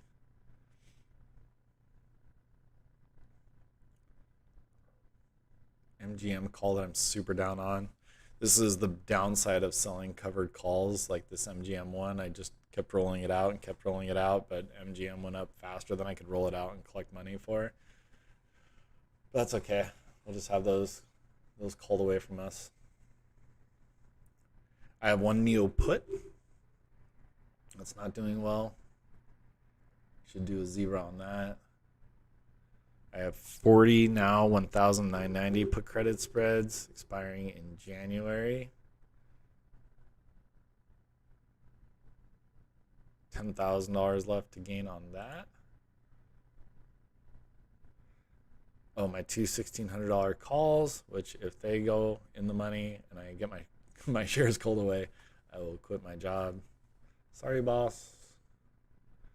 And leaps. Yeah, and then we have our leaps on Palantir. Wish I would have grabbed a couple more. Always wish the ones that do well that you wish you grabbed more. But these are the ones that we have so far. They're probably pumped up a bit just because of earnings, but we have 4 expiring. 2022 June, 1 2023, or a couple of them, and 1 2024 now. And then we have this huge debit spread, and this is something too just to think about when you're thinking about leaps. Consider opening up a wide debit spread. They are a lot cheaper. Not everybody has the money for leaps. Some of them are just crazy expensive. Well, this one would be now. Show the individual ones. You would not, well, maybe you would. I don't know how much money you guys have, but most people don't have an extra $41,000 to buy a $1,000 call. I mean, of course, this is a lot cheaper than we got it, or a lot more expensive than when we got it. And then, we just sold the 1050, which made this. The cost basis of this was only $1,000. We paid $995 for this one. We're up 150% approximately, but it's a $4,000 gainer for $1,000. Yeah, it doesn't expire to 2023, but something that I'm super highly confident in, and we basically have to wait all through 14 months to 4x your money, 5x your money. Can't cry about that.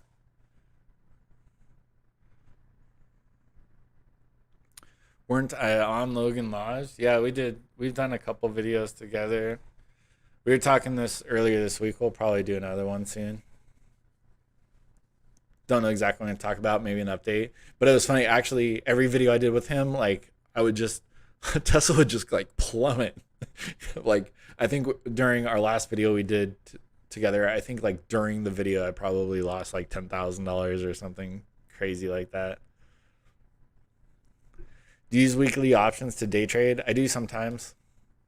Not much. I would like to not do them. Like I kind of do them for fun, but most all of what I want to hone in on is just the Tesla put credit spreads because I don't need much more than that. They pay a lot of money, easy to manage. I only have one stock to pay attention to. I did trade some. This week a couple different times, but I wouldn't recommend for people to necessarily do it. It just happened to be a setup that I was looking for. I just happened to have a gap down yesterday, and I took advantage of that. But I mean, but also like the gains that I got weren't.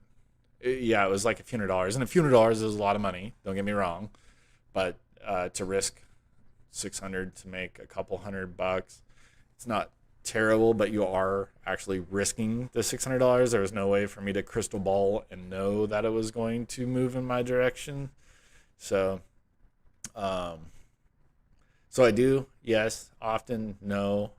I probably shouldn't be doing it because the rest of the stuff is just literally I could do nothing in my account now unless Tesla absolutely tanks and I'm just collecting a few $1,000s a day in this account. That's all I need to do. And I don't really need to think about anything. I can pay attention to Tesla news, which I want to. That's another big thing is I want to. I care about what they're doing. So it's just like you having a hobby like building Legos or whatever. It's fun for me. Yeah.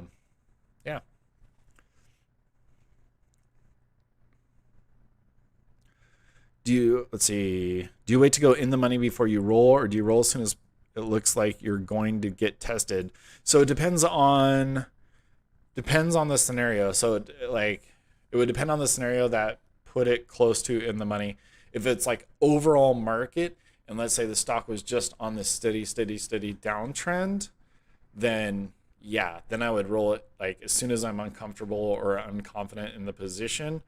If it's just some silly bad news that I know we're going to have a bounce back, or at least that's what my feeling is, I wouldn't do anything. Like I just let it bounce back. But if you're unconfident in it, ASAP, because every minute, every hour, every day you waste is just more extrinsic value that gets burnt at that point.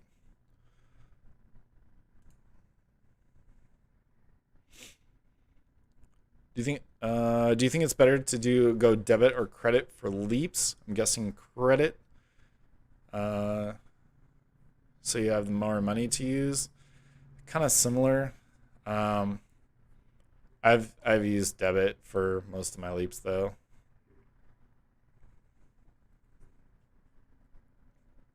I would probably do debits.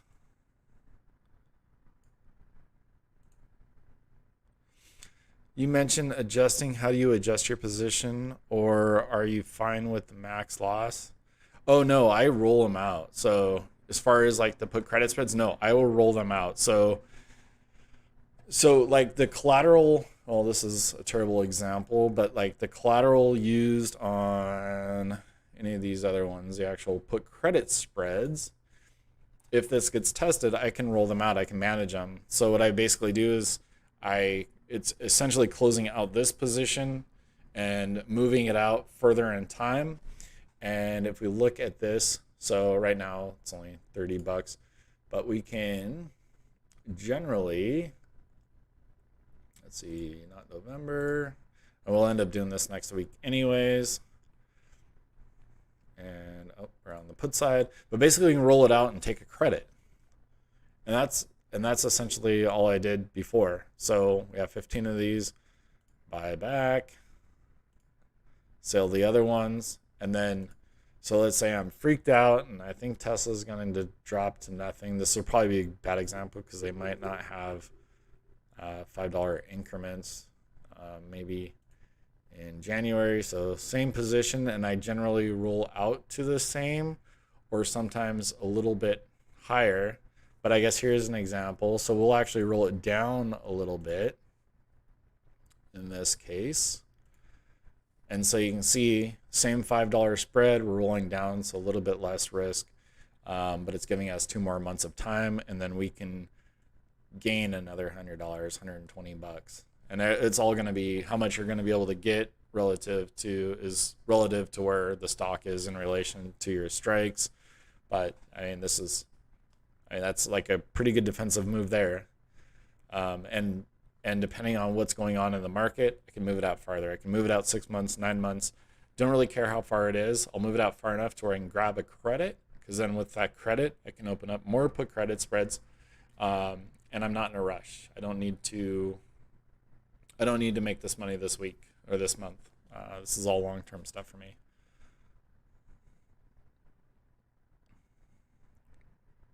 You doing SPY put credit spreads this Tuesday?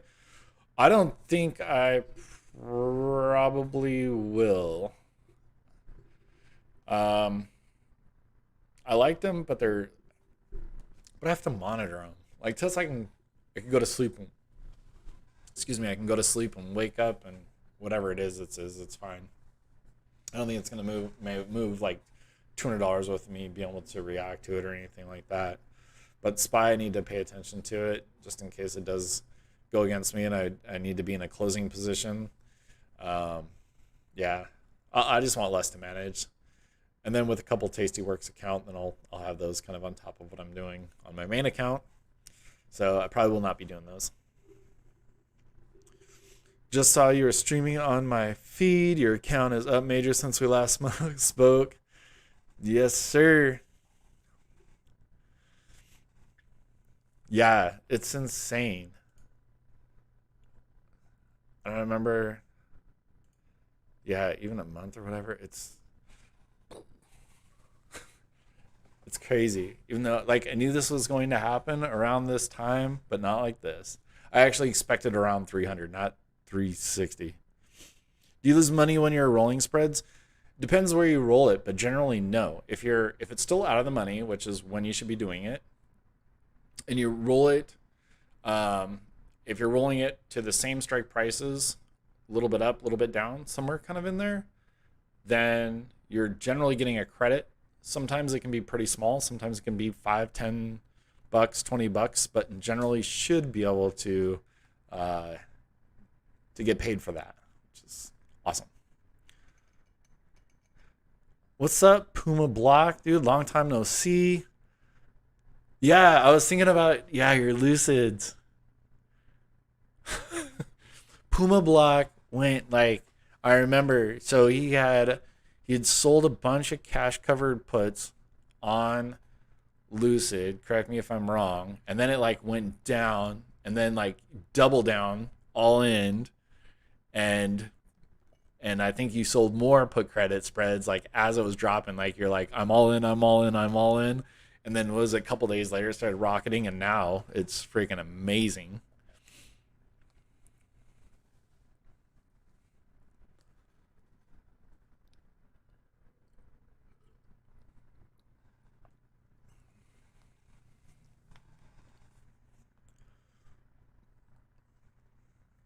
$100% correct. Yeah, because you were, what was it, like down at 16? Oops, I can't remember. Yeah, weren't you selling like 16s or something? Like when it was probably down in here, I think, because you were selling them when they were like at 20. So that must have been, dang, that was like 2 months ago. And then it just boom, boom, boom, boom, boom. And you were probably so good in the money just like a week later. My memory's good. 17 to 19? Okay, it's not that good. How many did you have total? It was a lot. Almost too bad you didn't get assigned on some of those, huh? That actually probably would have been better today. But oh wait, who knows? At least you won on them. Yeah, I remember. I think maybe we were just chatting back and forth, and then yeah, that next day it like dropped, and you were like, "Yep, double down." And then a few days later, and then I was looking at it too. I wish I would have grabbed some at that point, just for day trade, not because I want to own Lucid at all. I have some put credit spreads. PayPal strike 220. You have a 1,100 shares. Awesome. I have some put credit spreads on PayPal strike 225 and is currently at the strike price. Could you please show how you would roll them out? They expire 11/19. Are you on Robinhood? So, PayPal. I can. Okay. Average on shares 19. Man, awesome. That's where it pays off, man. You're committed to that. Okay. Yep. So they were November 19th. We're on the puts.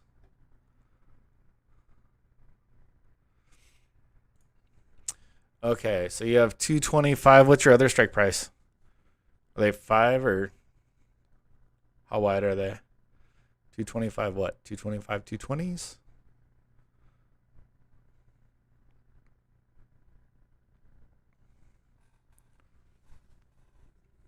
I want to learn option strats and use the money I gain to diversify. Like different strategies or like the app option strat. 225, 222. So you have 250 wide. All right. So in this case, of course, it'll show that you've sold the 225, bought the 222. So in that case, we're going to have to buy back the one you sold, sell back the one you bought, and then whatever your time frame is for you think it going back up, you could go out like a month. And they do not have 250. Do you have just one of them? Yeah, they're not going to have any 250 wide. Hopefully you have a couple of them, because then I can actually show you how to do the 2-for-1. If you only have one of them, then it's yeah, I don't think we have any more.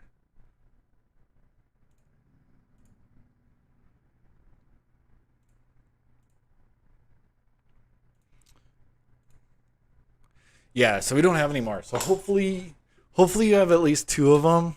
You have 3. Well, you can roll 2 of them into one unless you want to widen your strikes, which you're going to have to come up with more collateral for. But we'll use this as an example. So basically what we're going to have to do, so we already have the other one selected. You can roll 2 of them into one that's $5 wide. So you'd sell this 225, buy back a 220, and then so you have a credit here, but that's not exactly accurate because we need to go to this little custom down arrow, hit unique ratio, and since this is only 250 wide, and you're gonna jump into a $1 or a $5 wide, we need to edit this. Just make sure yep. Just want to make sure we're able to see it. Come on. There we go. 2 of those. 2 of those. And so in this case, it's showing us that it would cost us $20 to roll. But that's essentially what you would do if you, and this might not be accurate because it's after hours and they don't really update correctly. Let's see if we go out farther. I don't think that we'll have. Yeah, we don't have $5 wide strikes, but that's essentially what you're going to do, kind of no matter where you end up. January 21. Yeah, I think like Christmas Eve is the last one. You can roll it up a little bit. This would kind of show you what a credit would look like. But no matter what you're doing, you're going to have to either come up with an extra $250 collateral to roll that last one over, or or just close that one out. But same thing. So like this is an example. You rolled it up $5, and then you actually collect. They pay you $35. So you've rolled it out, essentially giving yourself another 4 weeks of time for it to bounce up. It would need to bounce up a little bit more than what it is, but you get paid for that. And it's always hard. That's one thing I've kind of become a little bit more cognizant of is making sure like we have those $5-10 increments, the 250s. If I had 250s, I would want 4 of them, either 2 of them or 4 of them, so you're able to roll them out to a similar position.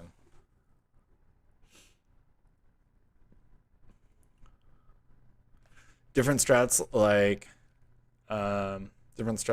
out like credit spreads, iron condors, to get used to it and seeing when to best use them and which stocks to use them on. Awesome. You honestly introduced me to this. Seeing the way you trade, love it. Appreciate you. I'm glad we got the update. Because like literally I was just thinking about that when I kept hearing and seeing Lucid just running up. So you roll up the credit spreads to push it out of the money when tested. Depends on what my thought is. So normally, depends like where it's getting tested and what I think is going to happen. I've rolled them up, I've rolled them down, I've rolled them sideways. If you're rolling them somewhere like pretty close, you're going to either receive a little bit or pay a little bit, which should not really matter. Like to pay $20 to preserve, like in that case, that's $500 worth of collateral. To pay $20 should not be a big deal. Or you can roll it up. That means you're collecting more money, and depends on what your thesis or outlook is. So like if I was looking at PayPal,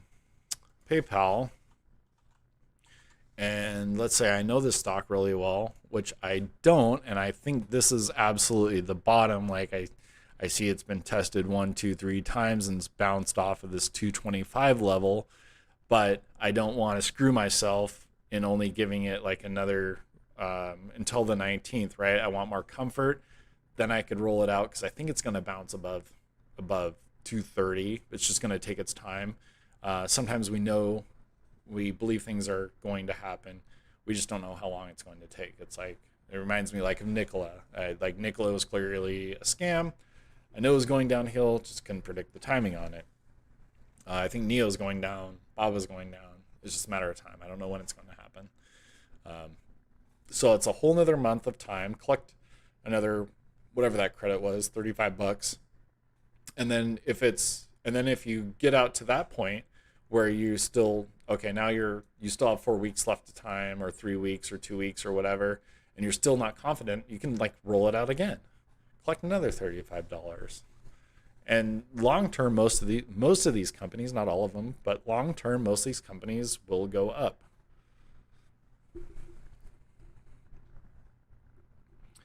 I can never get a credit by rolling out and up. You should be able to, especially when rolling up. Like, it's hard not to do when rolling up, unless you're like already super in the money. Because like, I mean, if that's what you're talking about it. But like this one, let's see. You end up pushing it out too far. Farther out, the more money you should collect, because part of what we're collecting is like extrinsic value. Oh, I see. You don't want to push it too far out. I don't even know where my 990s are. But yeah, the farther out, the more money. The farther up, the more money. But if you're just wanting it, sometimes we just want to give it a little bit more time. Like we're like, I know it's going up and bouncing around. I just need to give it another week, 2 weeks, 3 weeks for it to go the direction that I think it's going to go. I don't want to, like, I'm pretty confident it's not going to expire in the money this Friday, but I just want to be sure. And you might as well be sure than be sorry. How far do I push them out? It depends what it is. So, like when Tesla went way down, I pushed those things out 9 months. Right now, if something went against me, I would roll it out to prior to next earnings because I know that's the next catalyst for things. And like this next year for Tesla is going to be pretty easy just because we have two more factories opening up. So I like for me on Tesla, that's what I would just look at. I would like look at those dates. But that's why I would just want to focus on one stock. So depending on the stock you're playing, hopefully you know what's going on with it. Events, catalysts, things like that, news, earnings, and what you feel like they're going to be able to produce or do, and you can roll it out to those times. Because even if it's like prior to earnings on most of it, um, most of the time, like even prior to earnings, whether or not you're directional on it, there's usually a run up right there too, where you might be able to get out of a bad trade. Doesn't that take up your collateral? Yes, it does. But I'm okay with that because I'm not trading for next week. So, and when I rolled things out 9 months, I was able to collect premium on all that. So all the money that I used to collect, I was able to open up more put credit spreads along the way. That's been growing all up until this point when they've finally become, we're getting to the place where they're going to expire and I'm able to roll those out now. But the alternative is just closing them for a loss and then what? Collateral's gone. Collateral's just gone at that point. Especially since my thesis is so strong and where I see it going is very strong. You actually have a small account, so I put up more in each time for collateral. Yeah, I mean that's how it is when you start. Like, I did it again, like with my Tasty Works. I did start an account last June with $600, and it was slow. It was definitely slow, but what's better? I mean, I don't know if you're trying to retire next year. Hopefully, it's 10 years, 20 years, 30 years, whatever. So waiting another 6-9 months for something to come back doesn't hurt. Doesn't hurt at all. I think if somebody's getting in a rush, like those are a couple of the biggest things, like getting in a rush, trying to get rich overnight, and it's just the more reward you're after, the more risk you're going to put out, and not being patient with it. There's no reason to. We are, wow, 2 hours in, 2 hours past market close. Are we? Yeah. Yeah, we've got so much time. And just looking at like exponential growth, when you calculate even making 30% a year or something like that, or 50% a year, whatever, like Tesla stock alone, I think should be about 50% a year. And just how that's going to snowball after time or like over time. And it's also way, way, way better for sleeping at night. Like if you're always playing super aggressive, super close to the money, and you have to wake up like in the middle of the night or like very first thing you go, oh crap, where's PayPal this morning? That's not the life. That's not worth the stress at all. What type of option do you think is the best for a beginner to start out with? Not that much capital. Put credit spreads.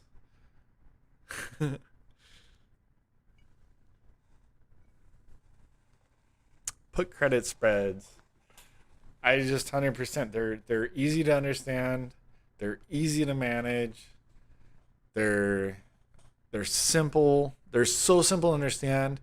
And I've like I think about it full circle from the very beginning. In the very beginning, I wanted to know, okay, what are the Greeks and deltas and vegas and everything like that.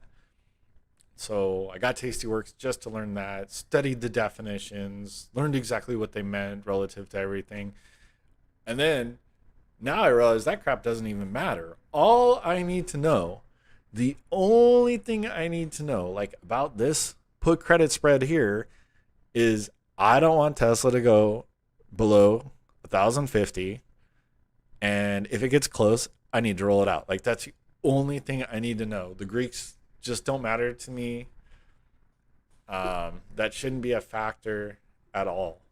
None of the technical stuff matters. I pay less attention to the technicals than I did in the beginning, and I feel more confident not paying attention to them, and have done better not paying attention to those things or even putting that in my mind. It just doesn't matter. Like I just know I got to put up $500 for this. I collected whatever. What did I collect?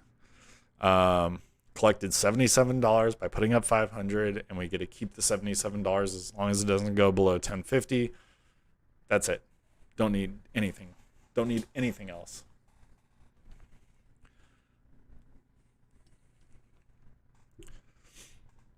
Spy? Are you saying spy? Is it moving? The futures? Oh, where's my this one?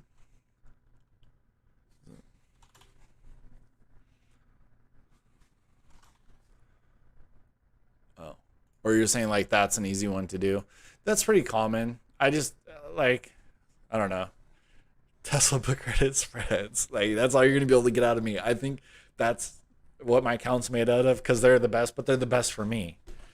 Everybody has their own way of doing things. There's I encourage you to try out different options with a small amount of money or a paper trading account or something. I know they're available. I think WEBULL and Thinkorswim. You can paper trade them, get to know them, and something's gonna fit you and your style and how much time you have and how much like what your risk adversity or tolerance is. Something's gonna fit with you.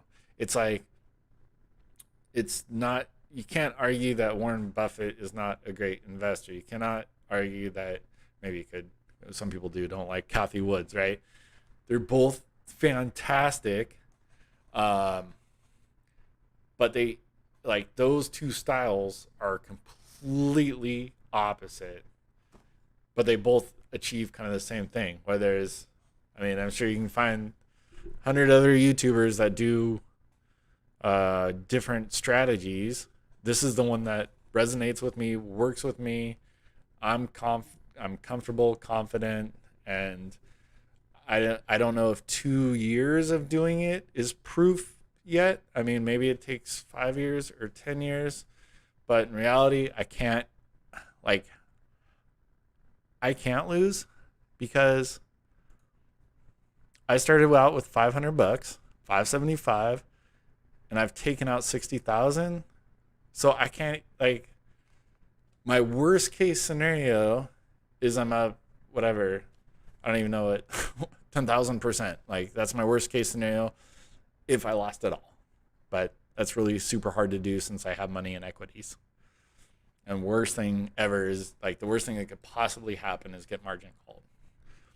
If Tesla goes down to whatever, nothing, or 600 or 500 or 400 or whatever. And actually, I think it's 25%. 25% maintenance is what's on there. So it would have to go down a lot before I got my butt kicked on it. Oh, credit spreads on SPY, but some other companies as well. I think, I mean, I just, I don't know. Can't be Tesla for the premium and where I think it's going. SPY, yeah, SPY or SPX, Qs, like those are all super common ones. Maybe, yeah, start out on a SPY to get used to it. You can do dollar wide, so you're putting max risk, probably $90 if you can grab a $10 credit, something like that, just to see what it does. Not that I mean, yeah, $100 is a lot of money too, depending on what you're doing. I started doing Tesla because of you. Awesome. Well, I know you haven't lost for sure. Like you could have bought Tesla any day, opened up any spreads unless they were call spreads, and you're winning. Do I know Oliver Velez? No. What is his strategy? Who is Oliver Velez?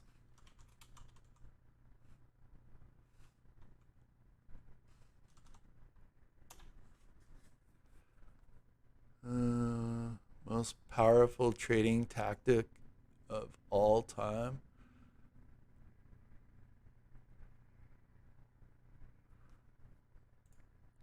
I don't know who he is. What does he do? What is his strategy? And the cool thing, there's 1,000 strategies. Like Logan does something totally different than what I do. Steven does totally different than what I do, and everybody has their successes. Like I know for a while, like when Logan was doing well, I was losing some money or trading sideways, and now I heard he's losing some, and we've been having an insane month, like insane. Already sounds scammy. Oh yeah, it's like that comment. I don't know if you guys notice it. I guess I see all the comments where it's like, "Hey, I've made 5,000% from like whatever rando name," and then there's like another comment, and they're like all together. Oh, like who is that person? Do you happen to have their contact information? Oh yes, I do. Here's the link to their whatever. Here's their email. Just send them over. I've made $10,000 a day ever since I found them. Yeah, it sounds too much like Valdez. I do DraftKings, Starbucks, and Roblox. It's pretty nice. Yeah, Roblox is pretty crazy. My girlfriend owns some Roblox. She's like huge into Airbnb, but she also owns altcoins, which I heard are not doing well. Her when I was actually telling her or very rarely tell her to do much because she has her own ideas. But like when it was like a week or two ago, I was like, please sell some of your Shiba, at least get your money back from what you put in there, because I don't know what she's up now, but at one time she was up 1,000% or something, like when it spiked. I was like, please just sell like a few $1,000s worth, get like double, triple your money out. She started with $800 worth of Sheeb. I think it went to 12,000, 14,000 or something like that in her account. Now she's down to 5 worth of Sheeb. I did a Tesla also for 1119, strike 1150. Man, see that? Yeah, that's sweating. See, my 1150s, like I have so many other ones. Oh, there we go. Down $40 on it. Those are definitely some riskies, some 1150s. The 1050s I feel much better on, which is why we have 27 of those and only 5 of those. And then I guess kind of even lower than that, we have 15 1100s. God, we have a lot of them. $10 wide, $5. We have so much premium to collect. It's gonna be a nutty, like this next month. Even if Tesla goes down $100, $200, still gonna be really good. Still gonna be really good. How do you find a stock trading girlfriend? That's pretty cool. Um, how do I find one? Well, let's see. She didn't initially, and she actually likes just straight up gambling a lot. So I don't know. Maybe it's kind of good that she can do it on her own time. But then she starts listening to whatever. It kind of bothered me in the beginning. Like she wanted to get into all the the meme coins and all that stuff. I'm just like, no, please. But then she bought Dogecoin and put in 40 grand at 4 cents. So she's done really well on that.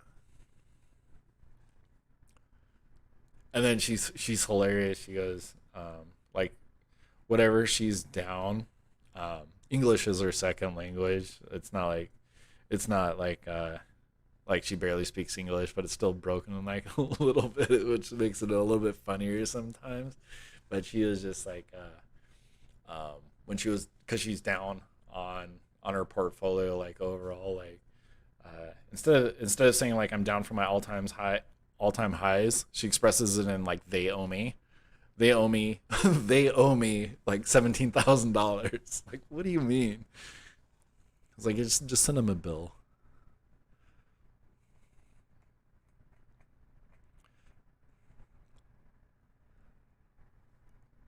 But the other thing is like I tried to get every single person that I worked with, I have like girls in my office, coworkers, like everybody at my work into trading. When I started with $500 some willing to, like, here's what I'm doing, and I would show them like these like little tiny gains, and now I can't show them anymore because I feel like a jerk. I sure wish they would have done it too. I also have to start spacing them out longer, I guess, to be safer. Oh, yeah. Yeah, I mean, hopefully you're up. Maybe you could close it out for a small profit or roll it down or something. I mean, I honestly think 1150 should be good, but I mean, it's only been like a week kind of at this price level, so who knows. I started at $575 and have only withdrawn money. I've withdrew $60,000. So that's why my all time is higher than this number. So taking out 60,000. Yep, but started $575 and I really started trading February 21st, so really even hasn't been 2 years. I mean, I bought and sold like a couple things so you can see like I made $64 because I think I just bought, I can't remember what, probably Googled like good stock to buy. Found some Motley Fool article. And then what did we do? Oh, we were down $78 January 31st. And then it was like, yeah, February 14th, like Valentine's Day. Somewhere around there when I got it serious about it. And that's it. Not with just put credit spread. So this this big tick up. This is as the stock market was crashing due to the virus. So I made a lot of money on just like naked puts there. So that was like the pretty obvious thing to do. And then from here, from March 20th, probably to June. So right in there, that's when I was trying out a bunch of different things, like watching all the YouTube videos and all that stuff. And I was probably doing iron condors and butterflies and naked calls and naked puts and da da da da da. And then I found put credit spreads. It resonated and it just totally 100% made sense. And that's what I've been doing. So I've really been doing it since 56,000 until now. So if we just count the put credit spread time, we're up 700% for the 2 years. But all in all, it was like from what I started with, like a 70 some thousand% gain overall.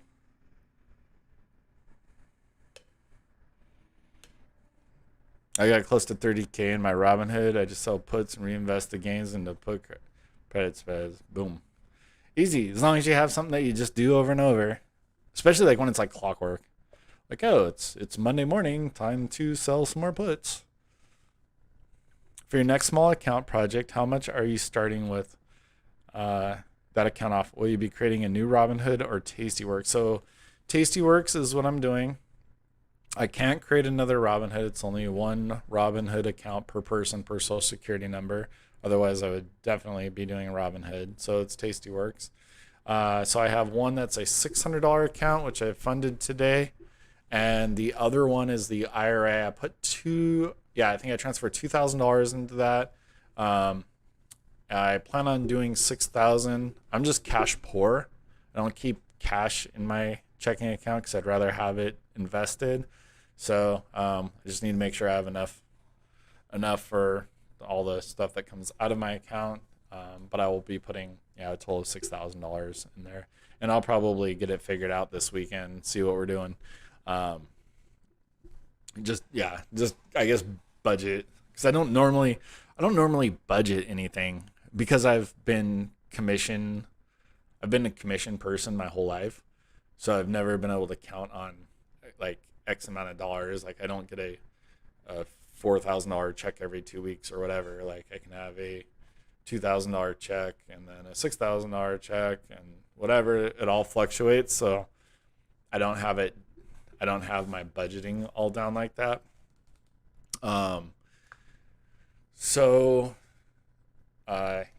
I just need to see what I expect to come in, and then we'll just stick the other money in there.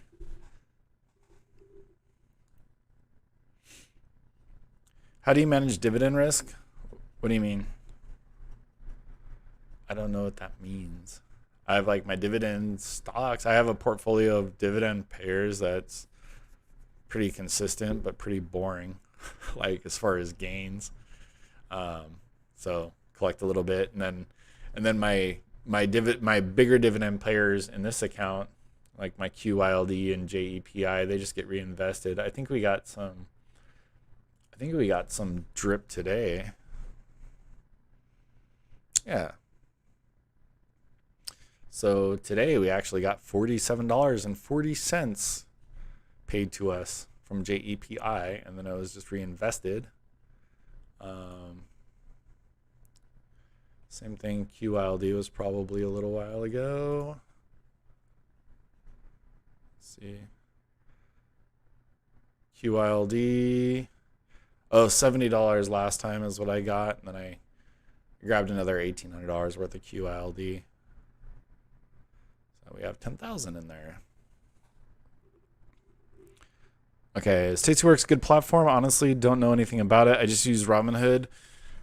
Tastyworks is going to be super difficult compared to Robinhood, but if you have the basics done in Robinhood, you kind of know what you're looking at option chain wise. Robinhood is just clean, easy. It is simple. I think that's why so many people use it. That's why my girlfriend uses it. But it's just super easy. Nothing is going to be as easy as Robinhood. Tastyworks is continually improving their mobile app, so it gets a little bit easier and easier. And as I do the trading in there, you can definitely jump in there, like when I record the videos, because I'll document every trade, especially on the smaller account where it's super easy to do, because it's only going to be one trade every 3 weeks or whatever, because that's just what we have the collateral for in there. But it is good. It's I originally wanted Tastyworks to be able to see the plots of the Greeks on options, which I'm glad I wrapped my mind around it. Now I don't use it anymore, but it's good for that. And they're just good. They have a ton of YouTube videos too. Tom Sosnoff, the creator of, actually he created Thinkorswim, sold Thinkorswim to TD Ameritrade, and then created Tastyworks. So that's super good guy. If you want like the actual correct thing to do, like technically correct stuff, look up Tastyworks on YouTube. They have a ton of good stuff on there. Are you gonna only put credit spreads on Tastyworks? Yes. Yes, I'm only going to put credit spreads. I might buy, the only other thing I would do is buy shares of Tesla on there. I think that's it. And I'll probably just do it. Why Tastyworks? Isn't there commission? Yes, there is commission. It's relatively small. So I was going back and forth between like them and WEBULL. Okay, so Robinhood's out because I can only have one account. I looked at WEBULL, and I think from what I'm hearing, you cannot even open up a spread unless you have $2,000 in the account. And there was a lot of people asking for a $600 account, so I assume that's what they have available. And I wanted something to where somebody with $600 could follow along. So they do have their dollar some commissions, pretty small. The other thing with WEBULL is you can't roll, and being able to roll is just a critical part of what I do. So that was another reason to not use WEBULL. Plus, I'm not familiar with it. I used it to buy some shares, sell some shares, and this was before they even allowed options on there. So I don't use it at all. So that'll be pretty clunky. So I can jump into Tastyworks, which I do use, like at least probably once or twice a week or something like that to manage the account. So that's pretty much why. Just not another good alternative. I think that's clean. I could use another TD account, but the commissions honestly are pretty high. And if you're working on a $600 account and just collecting those, that commission is going to kick your butt.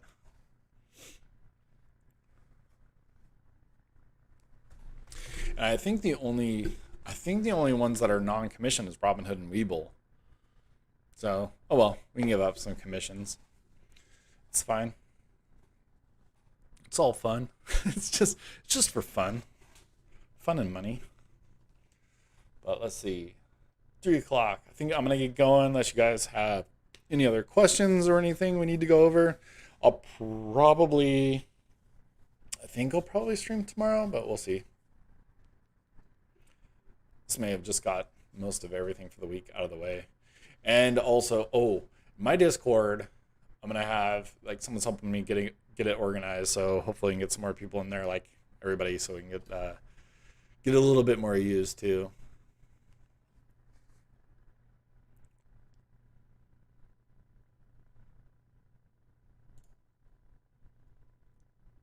All right. Let's see.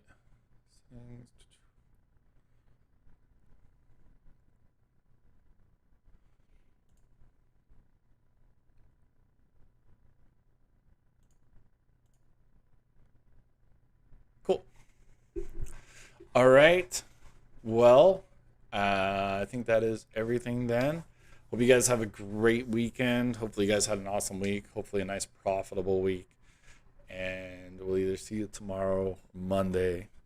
Can you help me with my $200 account?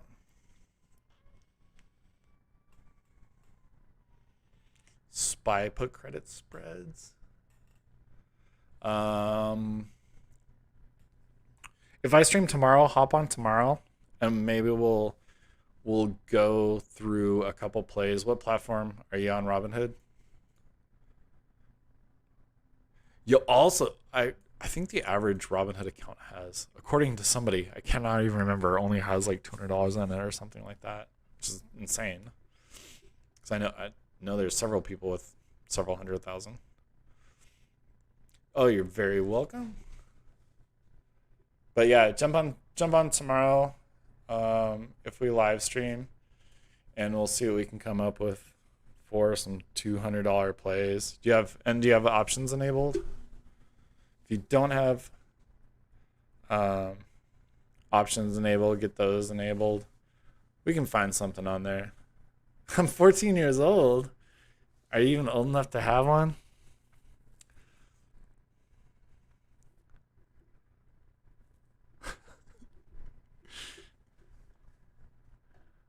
I thought you have to be an adult. All right, man. You guys have a great weekend. Love you guys, and let's get it. Oh, you have level 3. All right, yeah. Jump on tomorrow. We'll see what we can figure out with $200 or what I would do. All right. Love you guys. Have a great weekend.